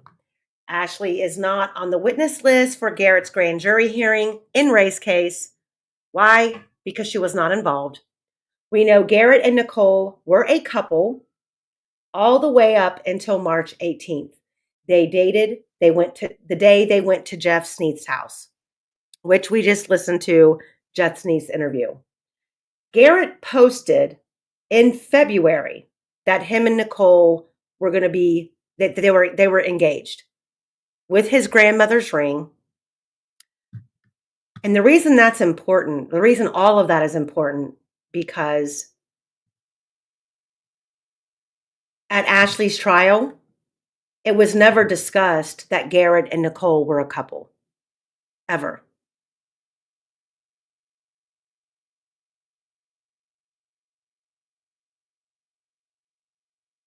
So to go even further in regards to when the conversations about the murder of Nicole's own behavior, this all transpires in the 2 weeks before her death.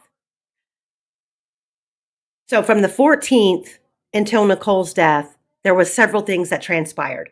One, the fighting over Nicole's car keys, a car that Garrett told Mikey HITTLE was his.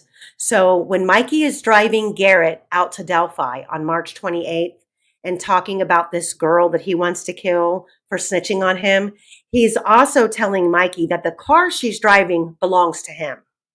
This is the same car that Nicole took the title to Jason Palladino's stepmother and traded the title for $250 to go back to Lafayette and bail Garrett out. Now, all of a sudden, that car belongs to Garrett. Nicole was threatening to call the police on them. Jason Palladino telling her to get off of his property, which now I'm being told that Jason Palladino not only told Nicole to get off of his property, but told Nicole and Garrett to get off the property. Garrett begins the week after the 18th. He starts making threats to Nicole on Facebook. One of those threats is still up in writing, and it says, "Fuck around and find out. Concrete boots, bitch." In regards to what? I don't know. Nicole begins to reach out to her sister, stating that she's in trouble.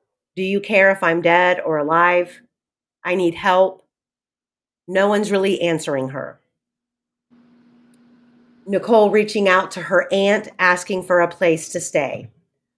Go listen to Cold Truth and True Crime Pursuit. All of those interviews are on those channels.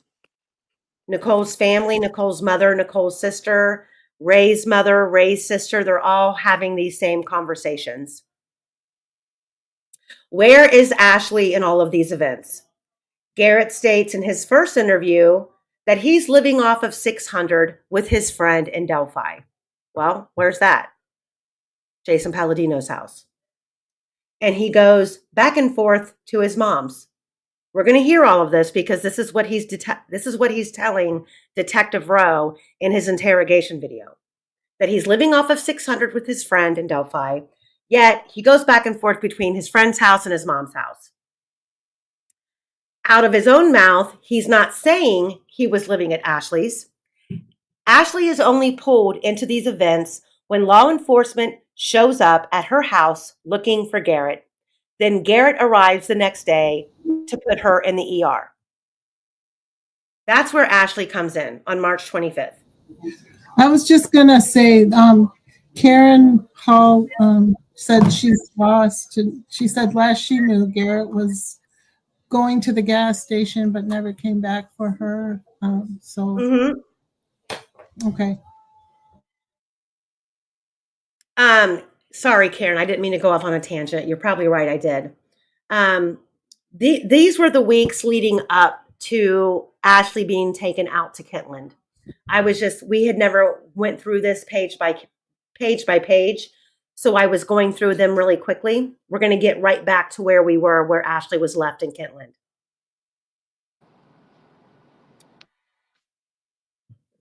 Actually, this part here, I think I can leave until after the fact.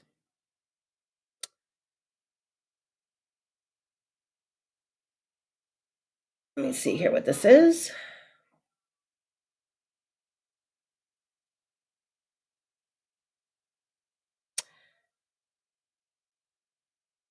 Okay, we're going to come back to this. I need to jump over to the other presentation where we see how far it is when Garrett and Mikey leave Ashley out in Kitland, which is in Newton County. That's about an hour and 15 minutes away. Well, I'm sorry. It's 58 minutes away from Newton County to Hodges Drive, which is the compound. Garrett and Mikey show up at the compound. When they leave the compound, Talitha and Mikey leave in Mikey's car, and they go from the compound, which is Hodges Drive, up to Francisville, which is 44 minutes. So it takes Talitha and Mikey 44 minutes to get to Francisville, where Mikey HITTLE's apartment is.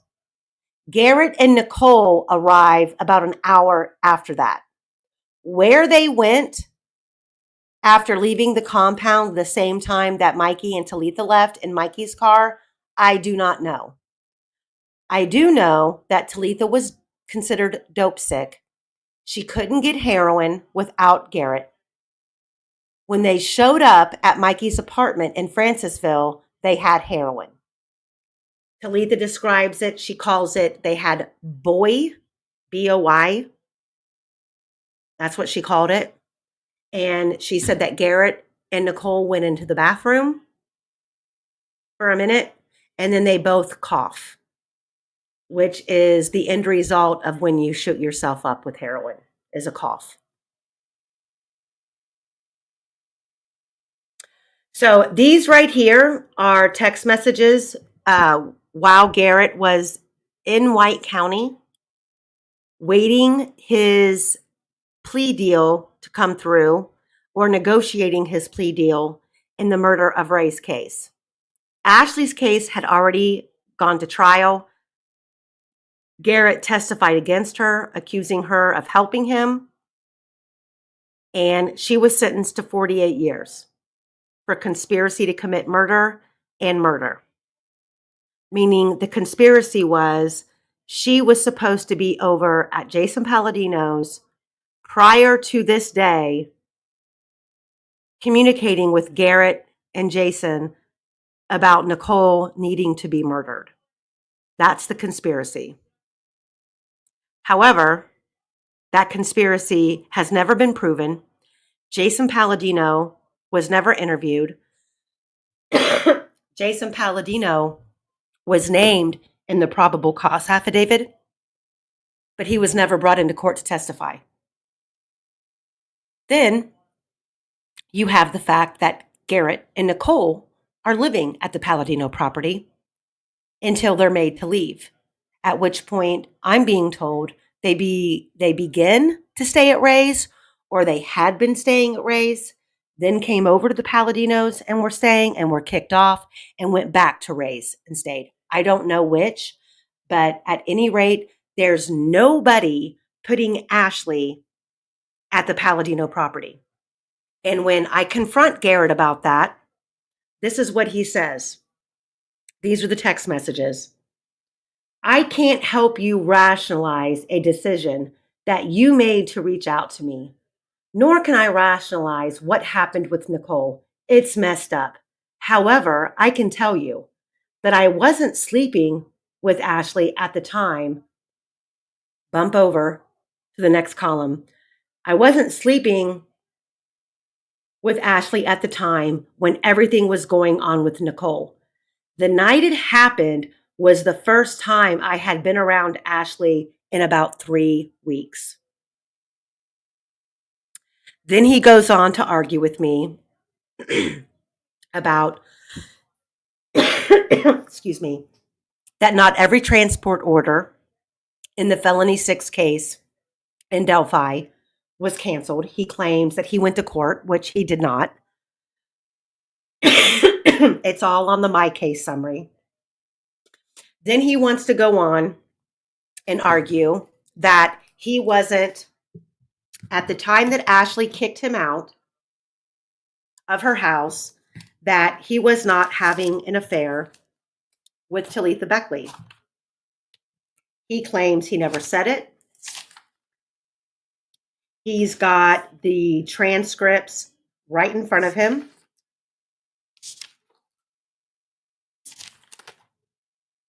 Hold on a second.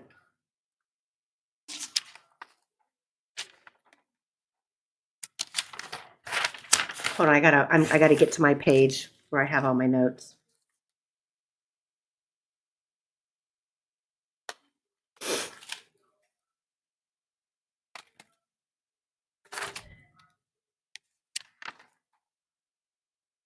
Hold on, guys. Sorry. So, reading through this, it says, I have the interview transcripts right here in my cell. Those words never came out of my mouth. Don't believe me, I'll send that to you too. Claiming that he never claimed that he was having an affair with Talitha Beckley. So, That's him being emphatical. He never said it. He's got the transcripts right in front of him. So let's go here. Anyone else? That's it. It's kind of hard to explain. There's like an add-on where you go through the door at, and we looked for Allen wrenches out there for like 30 minutes, and went back inside, and I tore the kitchen apart, and like the cup wise, she had a bunch of cups with like pennies and shit in it, and like phone charger screws, so I figured one of them might be in there, but we never could find one. Spent a little bit of time out there. I fell asleep. I fell asleep, Ashley fell asleep on the couch. Chris ended up, when I woke up that morning, he wasn't there, and I asked Jasmine, like, when the hell did Chris go? She goes, oh, he left. I'm like, where the fuck did he go? Then he ended up being, what's that town over?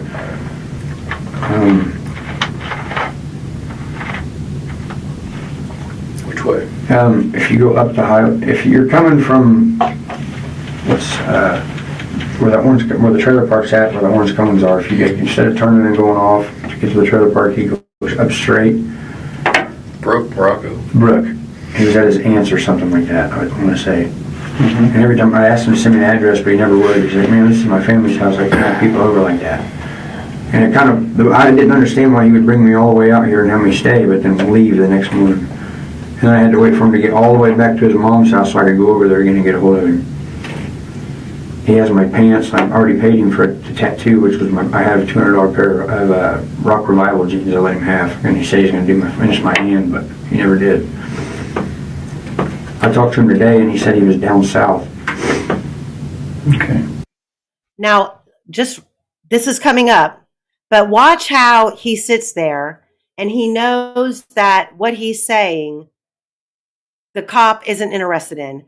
So listen to how he tries to throw in, well, me and my girlfriend, Ashley, we had some, just listen, you'll see.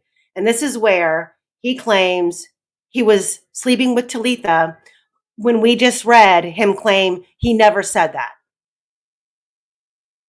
So mind you, he's not only staying over Jason Palladino's. Jason Palladino and Talitha are a couple. Him and Nicole are a couple. Yet Garrett is sleeping with Nicole and Talitha both. That is so rad. Who's one of your, how many, like, you say lone wolf, like, who's like a really good close friend to you? My girlfriend, Ashley. Okay. That's about it. How about a guy that you just like, you've been riding with ever since you might have been young or something like that? I mean, everyone, might be lone wolf, but they Jimmy always got... Snowberger. I mean, this is just based off of what my mom... No, I know, but I'm saying everybody Jimmy Snowberger is my only guy-wise. I mean, I have acquaintances, but I don't, considering close friend, like you just asked Jimmy Snowberger, we've been friends since I was shitting you up. We used to ride dirt bikes together. His mom used to change my diapers, and my mom used to change his diapers. Where does he live? Delphi. Delphi. There's a karate dojo off the same road he lives in. It's called Snows, and it's actually his grandpa that has it. The last time you saw him? Last time I saw him, I see him about every week. Okay. I'd say a couple weeks ago, something like that. Is that Do you know his phone number by chance? 765 Yeah. 479 Mm-hmm. 475. What is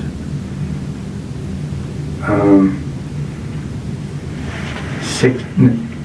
It's 479 or 4976053. I want to say. I mean, I can get it if you guys have logged on my. Yeah, I'm just asking you.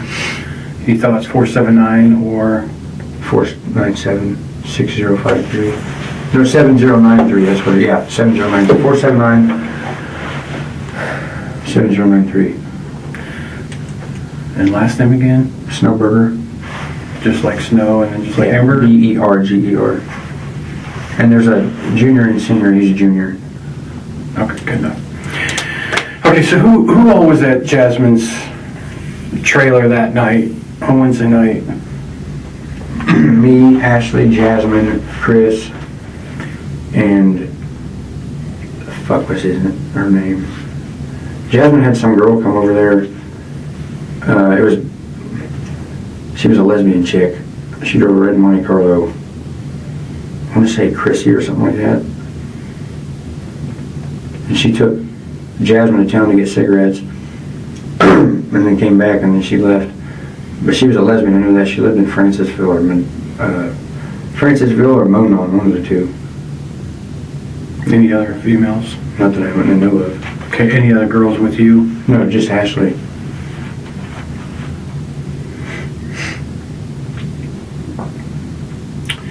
Okay, yeah, we're just getting some information that there was another female with you. So, I didn't have anybody else with me.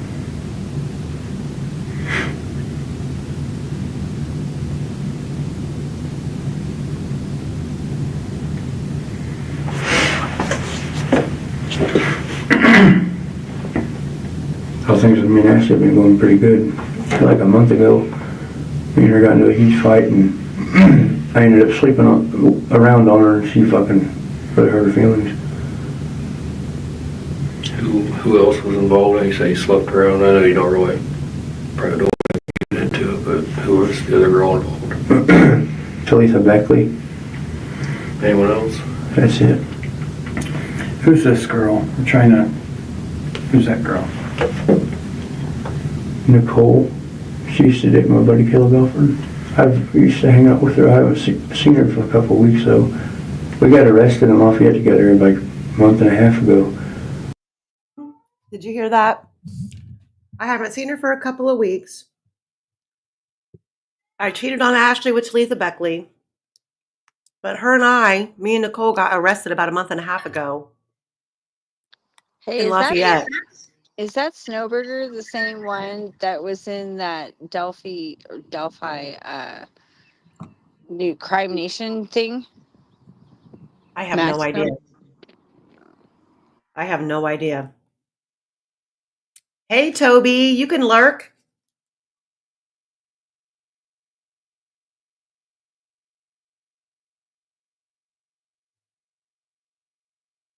Yeah, Chris Crack said it too. Snowburger, he was talking to Abby and Libby that night that they had the sleepover, and he was in that Crime Nation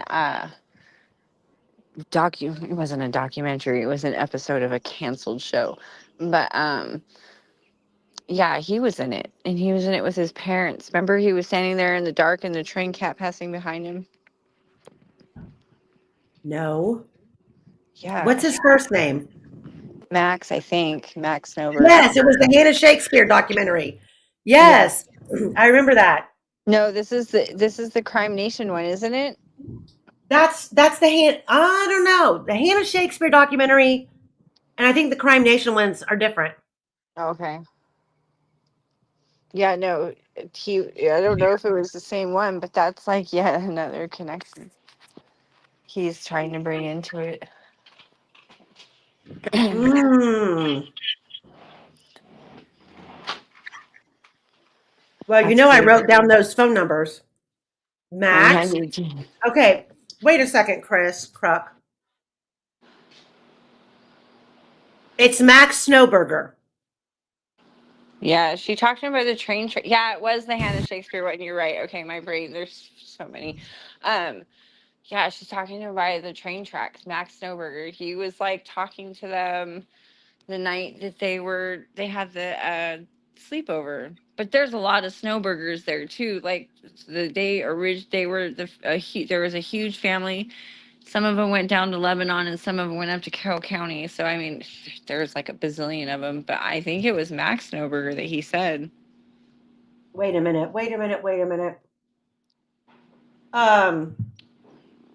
No, there's more to that. Hold on.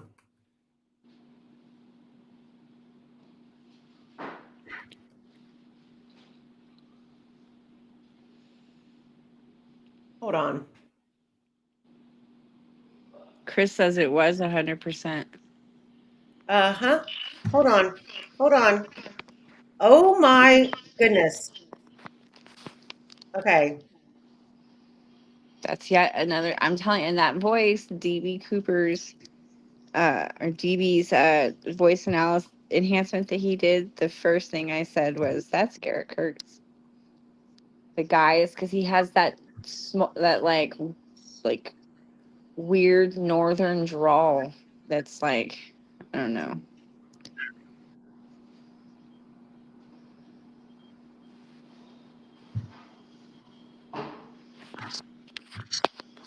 Is this him?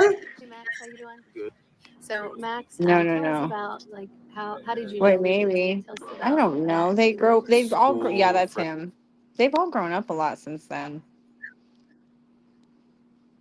And they Is had a that him, picture the with, Max Snowburger who owns the karate place? I think so. I don't, well, I mean, he wouldn't have owned the karate place back when the girls very Hmm. first passed. No, Garrett was saying in 2019. Oh, yeah. But if him and Garrett were friends, I don't know if it's the same Snowburger because there are a lot of them, but if it is, that would be him. I don't know. I have to look into it. That'll be something I'll have to look into in my rig tomorrow while I'm bored. It's gonna be hot tomorrow too, so I might. but I mean, isn't this Max someone that they looked into because he was communicating with Libby that day? Yeah, I'm sure they looked into him a lot. Chris Clark says his dad owns it. Okay, so it's the Oh. same. It's the same Max. Huh. I'm But sure that they've looked into Max since he was in contact with them the night before. But it's just another connection that Kurtz is making. but this is to Garrett's. Delphi. This is who Garrett is He telling them It's he's just best friends showing with. that it's yeah. He said everyone has. I know you think you're a lone wolf, blah blah blah, but everybody has a boy, like someone they call, And he said, "Do you have one?" He says, "Yeah, it's something Snowburger." And he says, "Where does he live?" And he says, "In Delphi." Okay, well, we're going to listen to this interview because I remember seeing this, but I just forget what was said.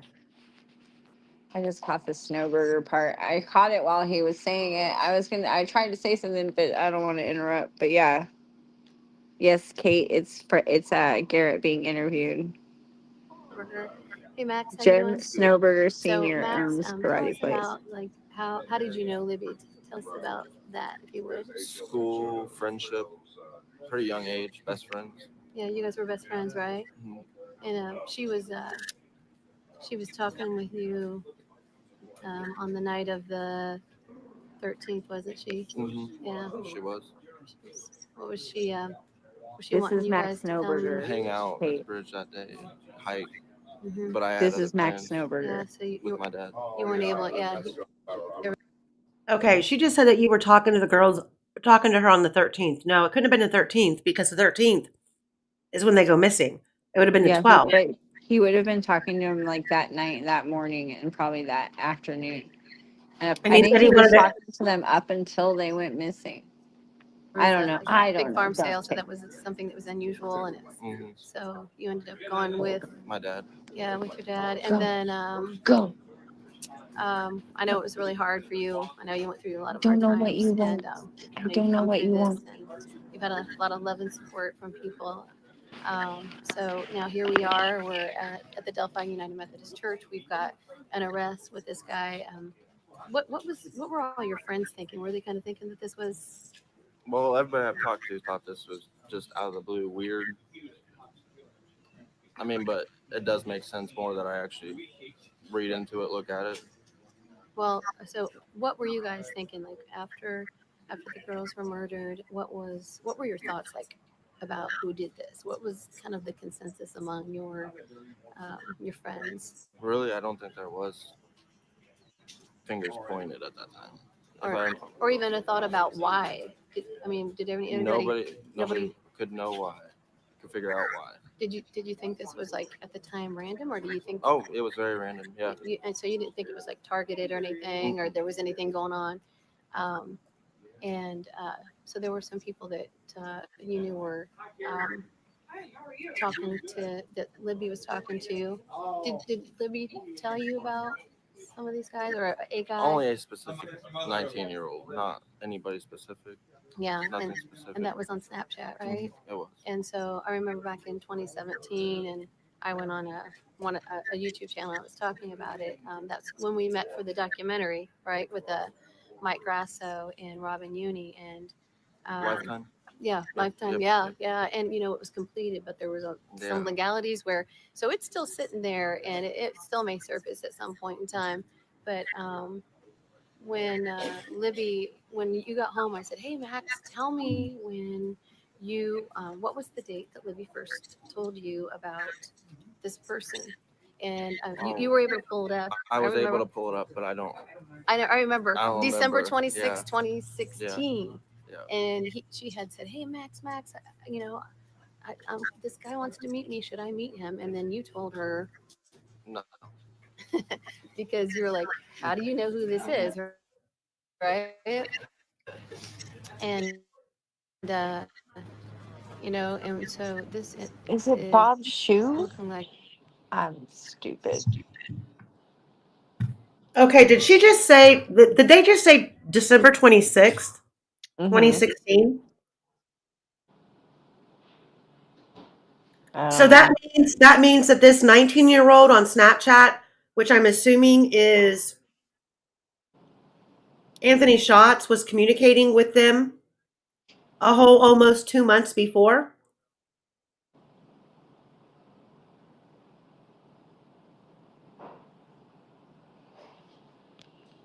I don't know. I mean, I don't know. Well, I mean, December 26th to the end of February, there's a month and about a week. And then 2 weeks into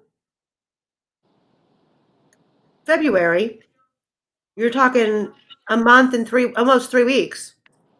And that's what happened on December 26th? He said that Libby told him on December 26th that she was talking to this guy on December 26th. And then at the end of January, didn't they reset her phone? Uh-huh. Telling you The week something was before. going on. Pre-Kristen, yes. I'm telling you something was going on with that phone. And then you got what Well, AC Davis is saying. and then you go and if he is, now you got to remember, I think a lot of people forget that if he's 18, 19 here, Garrett Kurtz was only 21. And this is who Garrett is pointing out as being his best friend. Does he say Max Snowburger? That we got to make sure he's saying Max, because I know that there's like a bazillion Snowburgers in that area. There's like 20 of them. I do love the bullets. I was trying to get her, like, take her to rehab and stuff, 'cause she's a heroin addict. I got in trouble for it.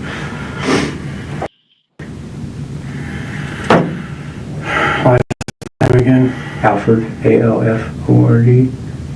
That's, yeah, Okay, so when was the last time you seen Nicole? Alfred. Last time I seen Nicole was at her friend Terry's house. I should have been like asleep on the couch. Chris ended up when I woke up that morning. You said he says Alfred Snowburger? No, Alfred. My brain is. Wasn't there, and I talked before about that last name, and I was like, I think he says it in the interview. And you're like, I'll have to go back. That was where he's asking about baby daddy, Ashley, baby daddy. Jasmine, like, when the hell did Chris go? She goes, oh, he left. I'm like, where the fuck did he go? And then he ended up being, what's that town over?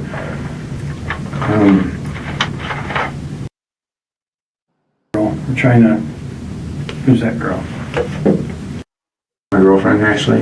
Okay. That's about it. Sleep on the couch. Chris ended up when I woke up that morning, sleep on the couch. On the country road, and there's like a blue house on the right corner, and it told me to, like, the Jeep. I'm trying to figure out, I know it's probably here somewhere. Okay, take me through what you did that day. Literally from the time you woke up that morning, because I don't have a clue. So what'd you do? It's back further because he asked him like, who's your 2911? Yeah. Alright. And do you go by, about Chris Matthews. will you go by Garrett? Mm-hmm. Or do you have your middle name or what? Garrett. Just Garrett? Did you have a phone number before that from an old phone by chance, or? Yeah, what was your number before that one? I had a text now that used to be connected to my old Facebook. It's 280-6621, I believe. No. Yeah, 280-6621, 765 area code. 765-280-6621. Okay. And that was like, that wasn't just a regular phone plan? No, it was, my phone, it was running off of Wi-Fi, so I had to use text now whenever I got internet. Like, if I got somewhere with Xfinity, I could log into my grandma's Xfinity account and call from, like, if I needed to use the phone. Other than that, I didn't have a cell phone until now. Does Jasmine out there, she have Wi-Fi? I believe so. But yeah, she had Wi-Fi, but I think she got it off her neighbor. So I don't know if she has Wi-Fi there, but I know I got Xfinity or Netgear or something like that out there. Xfinity or Netgear? Yeah. Okay. I just thought because I knew y'all would, yeah. Okay, so you believe you were last out there Wednesday night and a Thursday? Yeah. Okay, take me through what you did that day. Literally from the time you woke up that morning. Okay, my name is Detective Rowe. That's about it. Okay, and what else? Just that. Just that? I've come up here to visit him a couple of times. He lives over there. If you turn left at the gas station and Wednesday night and a Thursday? Yeah. Okay, take me through what you did that day. Literally from the time you... Okay, why can't I find this? It's right after he talks about sleeping with Talitha. Is it after that point? Yeah, it's right after that. Okay, then I know where that is. Hold on. Sorry, guys.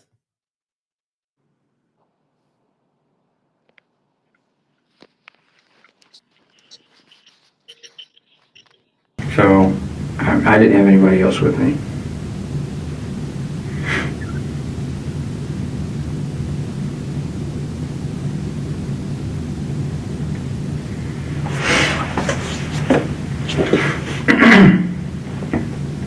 How things with me and Ashley have been going pretty good. Like a month ago, me and her got into a huge fight, and I ended up sleeping around on her, and she fucking really hurt her feelings. Who else was involved? You say you slept around. I know you don't really, probably don't want to get into it, but who was the other girl involved? Talitha Beckley. Anyone else? That's it. Who's this girl? I'm trying to... Who's that girl? NICOLE. She used to date my buddy Caleb Belford. I used to hang out with her. I haven't seen her for a couple of weeks, though. We got arrested in Lafayette together like a month and a half ago. And I was trying to get her, like, take her to rehab and stuff because she's a heroin addict. So a little bit before that. She's a really sweet girl. She's trying to get her kids back and everything. I'm gonna have to track it down. I'm sure they don't want me to keep. But yeah, no. I'm sure they're not gonna want me to keep going back and forth. But Chris, do you know whether or not he says Max Snowburger? Past that, you can turn right or you can go. 4-1.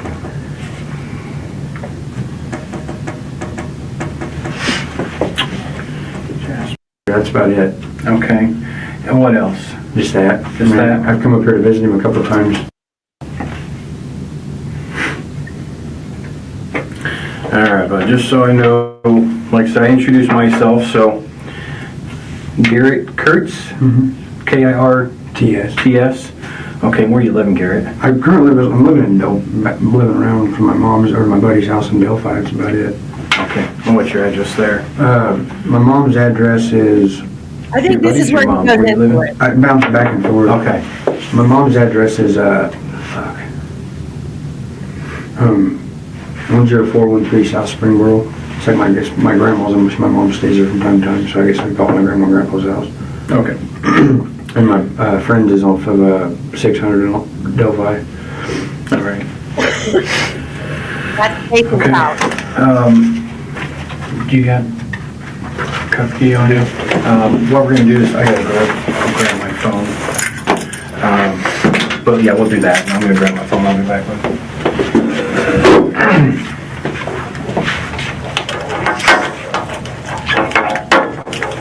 So keep your hands up here on the table. Okay, that's fine.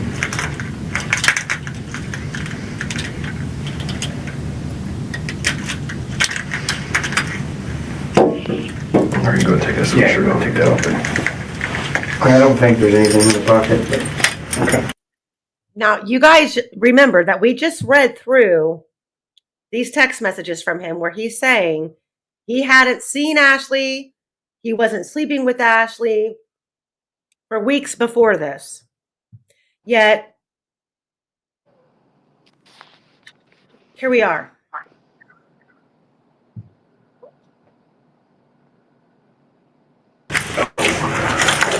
If that's a good point, listen to his voice too. Put your hands back on. Put these back on there. You just hot? You just want to take it off? Well, no, I got mud down the fucking back of my neck and shit. I want to make fall off my shirt. Okay. All right, I'll be right back.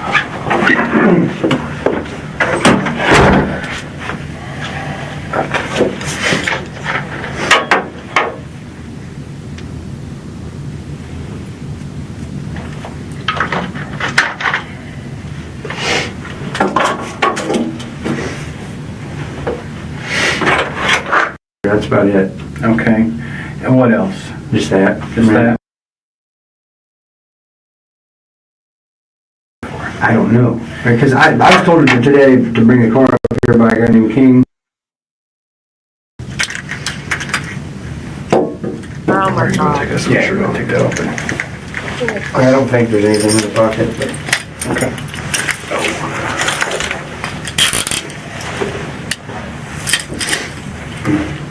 Put your hands back on. Put these back on there.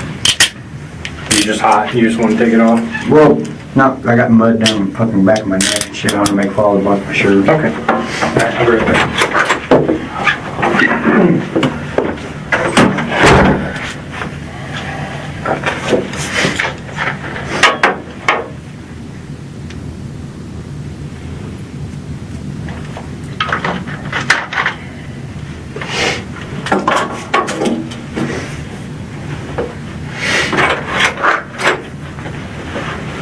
Man, don't get much room in here, do they?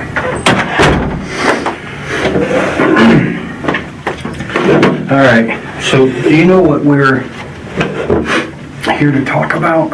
Honestly, no, I don't. I was told to bring the car up here and exchange it, and when you guys pulled in, I freaked the fuck out because I don't even know what the fuck's going on. My first thought was, okay, I'm being set up by somebody. For what though? What would you be set up for? I don't know. Because I was told today to bring the car up here by a guy named King, and he said, go take the car here, you're getting another one, bring it back to me, and I'll make sure everything's okay with you. I'm like, why wouldn't anything be okay with me? What the fuck did I do? And I mean, when I took off, my first initial thing was just hit the highway and take off. I didn't mean to like tear up boats, fucking property or nothing like that, but I fucking scared to death. I'm scared to death. Apparently, you did take off, and it's what, it's just a field? No, yeah, I mean, because I haven't been in trouble since last time I got arrested. I haven't been in. I haven't been in since the trouble last since- time I got arrested. I haven't Me been in neither, trouble dog, since the me last time neither. I got arrested. And he said that he was only there because this guy, this drug dealer named King, had him bring this car up here. Like he's making all of this up as he goes. I haven't gotten in trouble since the last time I got arrested either. December or January, me and my girlfriend had gotten into it, and she hit me, and I pushed her off of me, and she called the police, and I got a domestic battery, but then And I accidentally duct taped her mouth shut and duct taped her hands behind her back and hog tied her and strangled her unconscious. That's what I did. Loser. I went to jail. I got out that week after, and she recanted her statements because we both beat shit out of each other. Neither one of us was justifiable, but Who was that girlfriend? Ashley Garth. Okay. I forgot that. Just put your date of birth right there. Isn't this Okay. He's spun the fuck out. So take me through, so you have a girlfriend. I'm going to try to keep this straight in my head. You have a girlfriend, what's her name? Ashley Garth. Okay. And so how long have you been? Me and her have been together off and on for like over the past 3 or 4 years. Okay. So do you have any ties to Newton County? My buddy Chris Mathis lives up here. That's about it. Okay. And what else? Just that. Just that? I've come up here to visit him a couple of times. He lives over there. If you turn left at the gas station and go to past the Casey's or the Citgo or whatever, he lives. You turn left. What is it? It's the Casey's. You turn left past the Casey's and go over the tracks. And there's this second stop sign on the right hand side. We still live down off like First Street. He might, I mean, does he stay at the trailer park too sometimes? Or is he Yeah, I hang took out? him out there to get his tattoo shit. Okay. Okay. But you thinking he lives right there I'm past pretty sure Casey's that's what he's house? saying there. So tell me about this trailer park north of town. Some girl named Jasmine lives there. Okay. And how do you know Jasmine? Through Chris. I took him out there to get his tattoo stuff, and he said that, oh, my tattoo shit's here, come over, she's cool. And she's like, oh, well, I'm Jasmine, nice to meet you. And then she talked about how she had a warrant and all this, and she was living out there. When you pull in to the trailer park, you go to the entrance with the red fire hydrant and turn right, and it's the first trailer. But you have to go past the house where the girl owns it, or whatever her name is, a big farmhouse on the right side. Yeah. And if you go past that, you can turn right, or you can go straight, and there's like an old black Lincoln car at the second trailer that goes right here. Yeah, I think it's a blue trailer. Yeah. So who all lives there? Just Jasmine, as far as I know. Sure you go. Jasmine having kids? I don't know that I know of. She didn't have any there. Okay. So when was the last time you were out there? I came up here, what is it, this Monday? Tuesday, I think, last week. Okay. I was up here till the day after, but I took Chris back to his mom's, and then me and my girlfriend went home. Okay. So what day? Okay, I can't. This is gonna be a whole nother live. This interrogation video. He said I took Chris back to his mom's, and me and my girlfriend went home. What home? You're homeless. You don't have a home. You had to kill someone to spend the Yeah. night at their house. Travis says, this is how stupid this kid is. He's in a dead girl's car running. Yeah. Completely ridiculous. Yeah, I don't know where Cherie went. Cherie?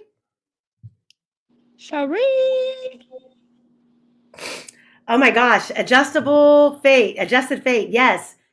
Yes. Guys. The guys. Guys. Yeah. Guys. The drawl to it. Yes. Guys. The way he says it. Yeah, that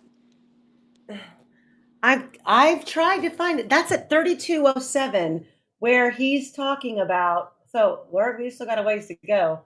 3207 is where he's talking about Talitha. And I thought it was like right before that. It's close to that. But yeah, I don't know what okay, So, one more I time. didn't We're have gonna try anybody one else more with me. time.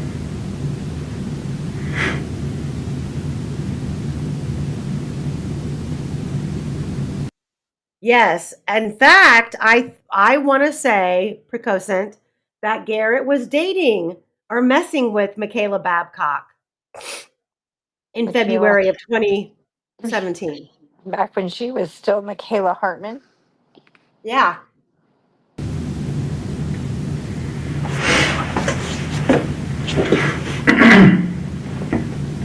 How things with me and Ashley have been going pretty good. Like a month ago, me and her got into a huge fight, and I ended up sleeping around on her, and she fucking really hurt her feelings. Who else was involved? You say he slept around. I know you don't really probably don't want to get into it, but who was the other girl involved? Talitha Beckley, Anyone else? that's it. Who's this girl? Who's that girl? Nicole, she used to date my buddy Caleb Belford.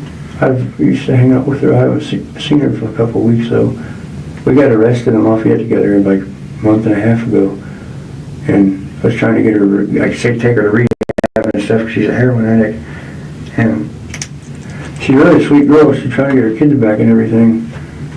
Okay. And who did she say she was? Caleb Belford. Last name again? Alford, A-L-F-O-R-D. Okay, so when was the last time you seen Nicole? Last time I seen Nicole was at her friend Terry's house. This has been like 2 weeks ago. She bounces around, and when she gets dope sick, you never know where she's at. She won't ever answer the phone. I tried to get a hold of her for a few days, and I ended up going out with my friend Jason's, and she was there. She stayed at the trailer behind him, and her friend Terry Smothers' house. Tell us about him. in Delphi. Is that, I'm not real familiar with over there, is that close to Brookston area? It's more closer to Monticello, off the highway. Okay. Brookston's kind of, what's that? Brookston would be east of where this is from. Did KK say? Garrett, I need you to be honest with me, brother, okay? We're talking about something that's very serious. And Yeah, Travis, that's going to have to be another night because I want to go through this whole entire interrogation and commentate the whole freaking thing because, I don't think that people realize the amount of lying this dude does in this. Was Keegan Klein said he was a bounty hunter too? Percocet? Like Keegan Klein said he was a bounty hunter? That's what Percocet is saying. I think.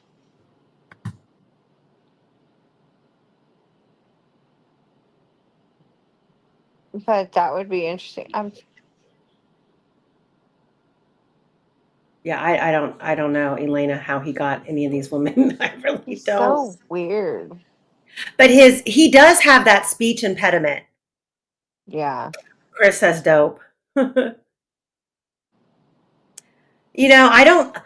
don't know if I know that Lena wasn't a real bounty hunter. He got in trouble. yeah, no. Do you see the laughing emoji? Yeah, okay. I was like, no, he wasn't a real bounty Not hunter. happening.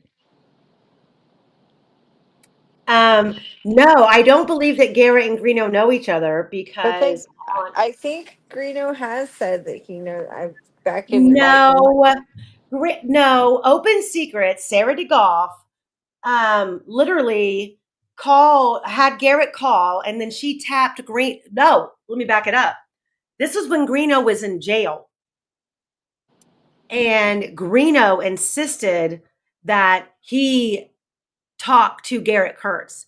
And basically, Sarah DeGoff, which is Open Secrets, put a three-way call together to where Garrett in jail and Greeno in jail were on the phone with her. And Greeno's got Garrett saying, say it, down the hill. Yeah. And he's saying it. Greeno told me the other day that he has an interview with Rick Allen. Yeah, okay. And he has the screenshots to prove it. You didn't throw it off topic, Chris. I heard it too. I was thinking it when I heard it. I just had to wait till she paused the video. Oh no, you didn't throw me off, Chris. Yeah, no, Garrett does have a speech impediment. I mean, like, I don't know it's some sort of like a lispy type weird. I mean, I don't know how to describe it, but he does have a speech impediment. Like his mouth, like his lips move heavy or something.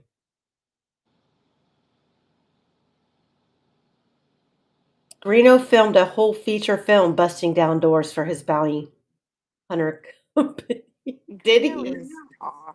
And I wouldn't surprise me, and I've thought this since the beginning, that he had something to do with this. I don't know what, I don't know how, I don't know in what capacity, but he had something to do with this. And his cat dying, like, that was like suspicious as hell. I was on Cat Show a couple of times. Me and him talked about Manson because that's my other case that I'm like obsessed with, and I don't know. Greeno will always be suspicious to me. On if you were to tell me that he was involved in all of this, I wouldn't be surprised. And he's like confessed like 3 times. Chris Kruk, why would you say that? I was in White County with Greeno. What was he like? Chris Kruk said I was in White County with Greeno.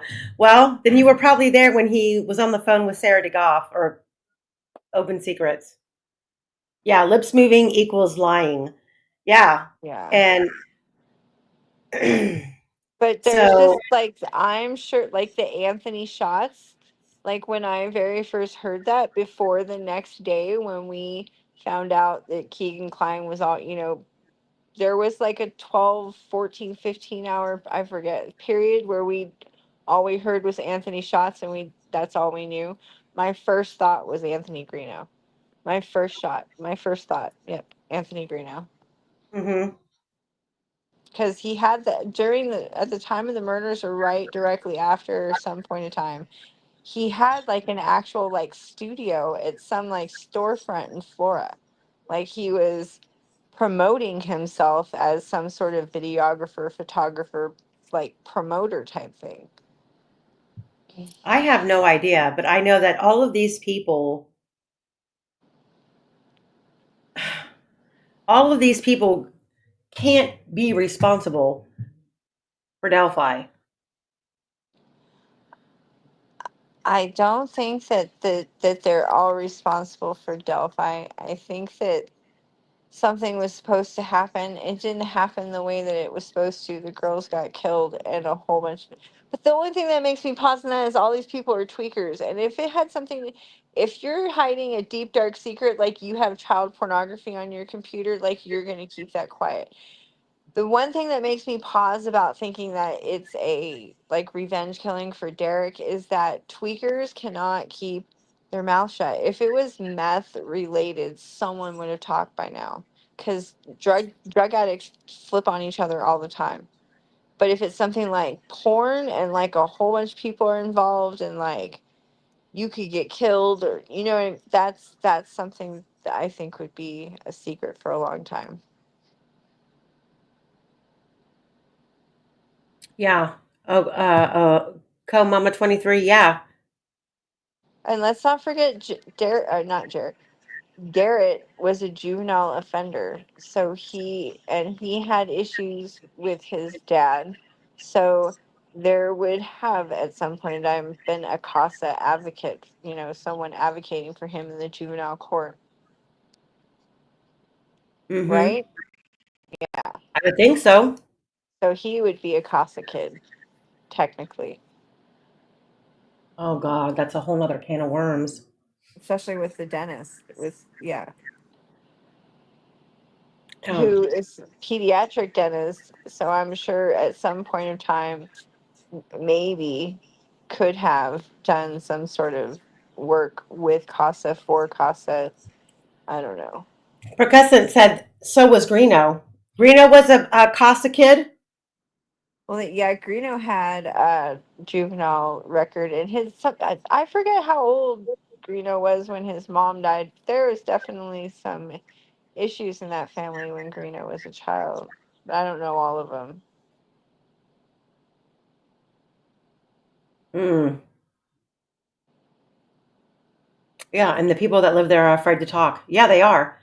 I run into that every single time I turn around. Just in Ashley's case, and Ashley's case is nowhere near as big as Delphi. But you know, I mean, it took her. I would say it took her a good 6 or 8 months to just open up to me because she was like, I don't know who I can trust. I feel like, you know, I'm lucky to be alive. She thought really that night she was going to die.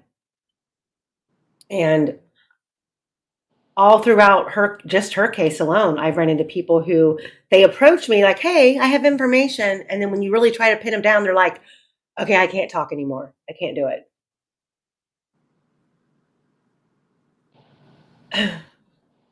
She said, oh my goodness. Oh, the He dentist. slapped his mom, his grandma, and his girlfriend all in the same The day. same day. Chris, you know the dentist? Oh, we have to talk again. Yes, the dentist thing is my white whale. Like that's been the little like tail out of the water for years now.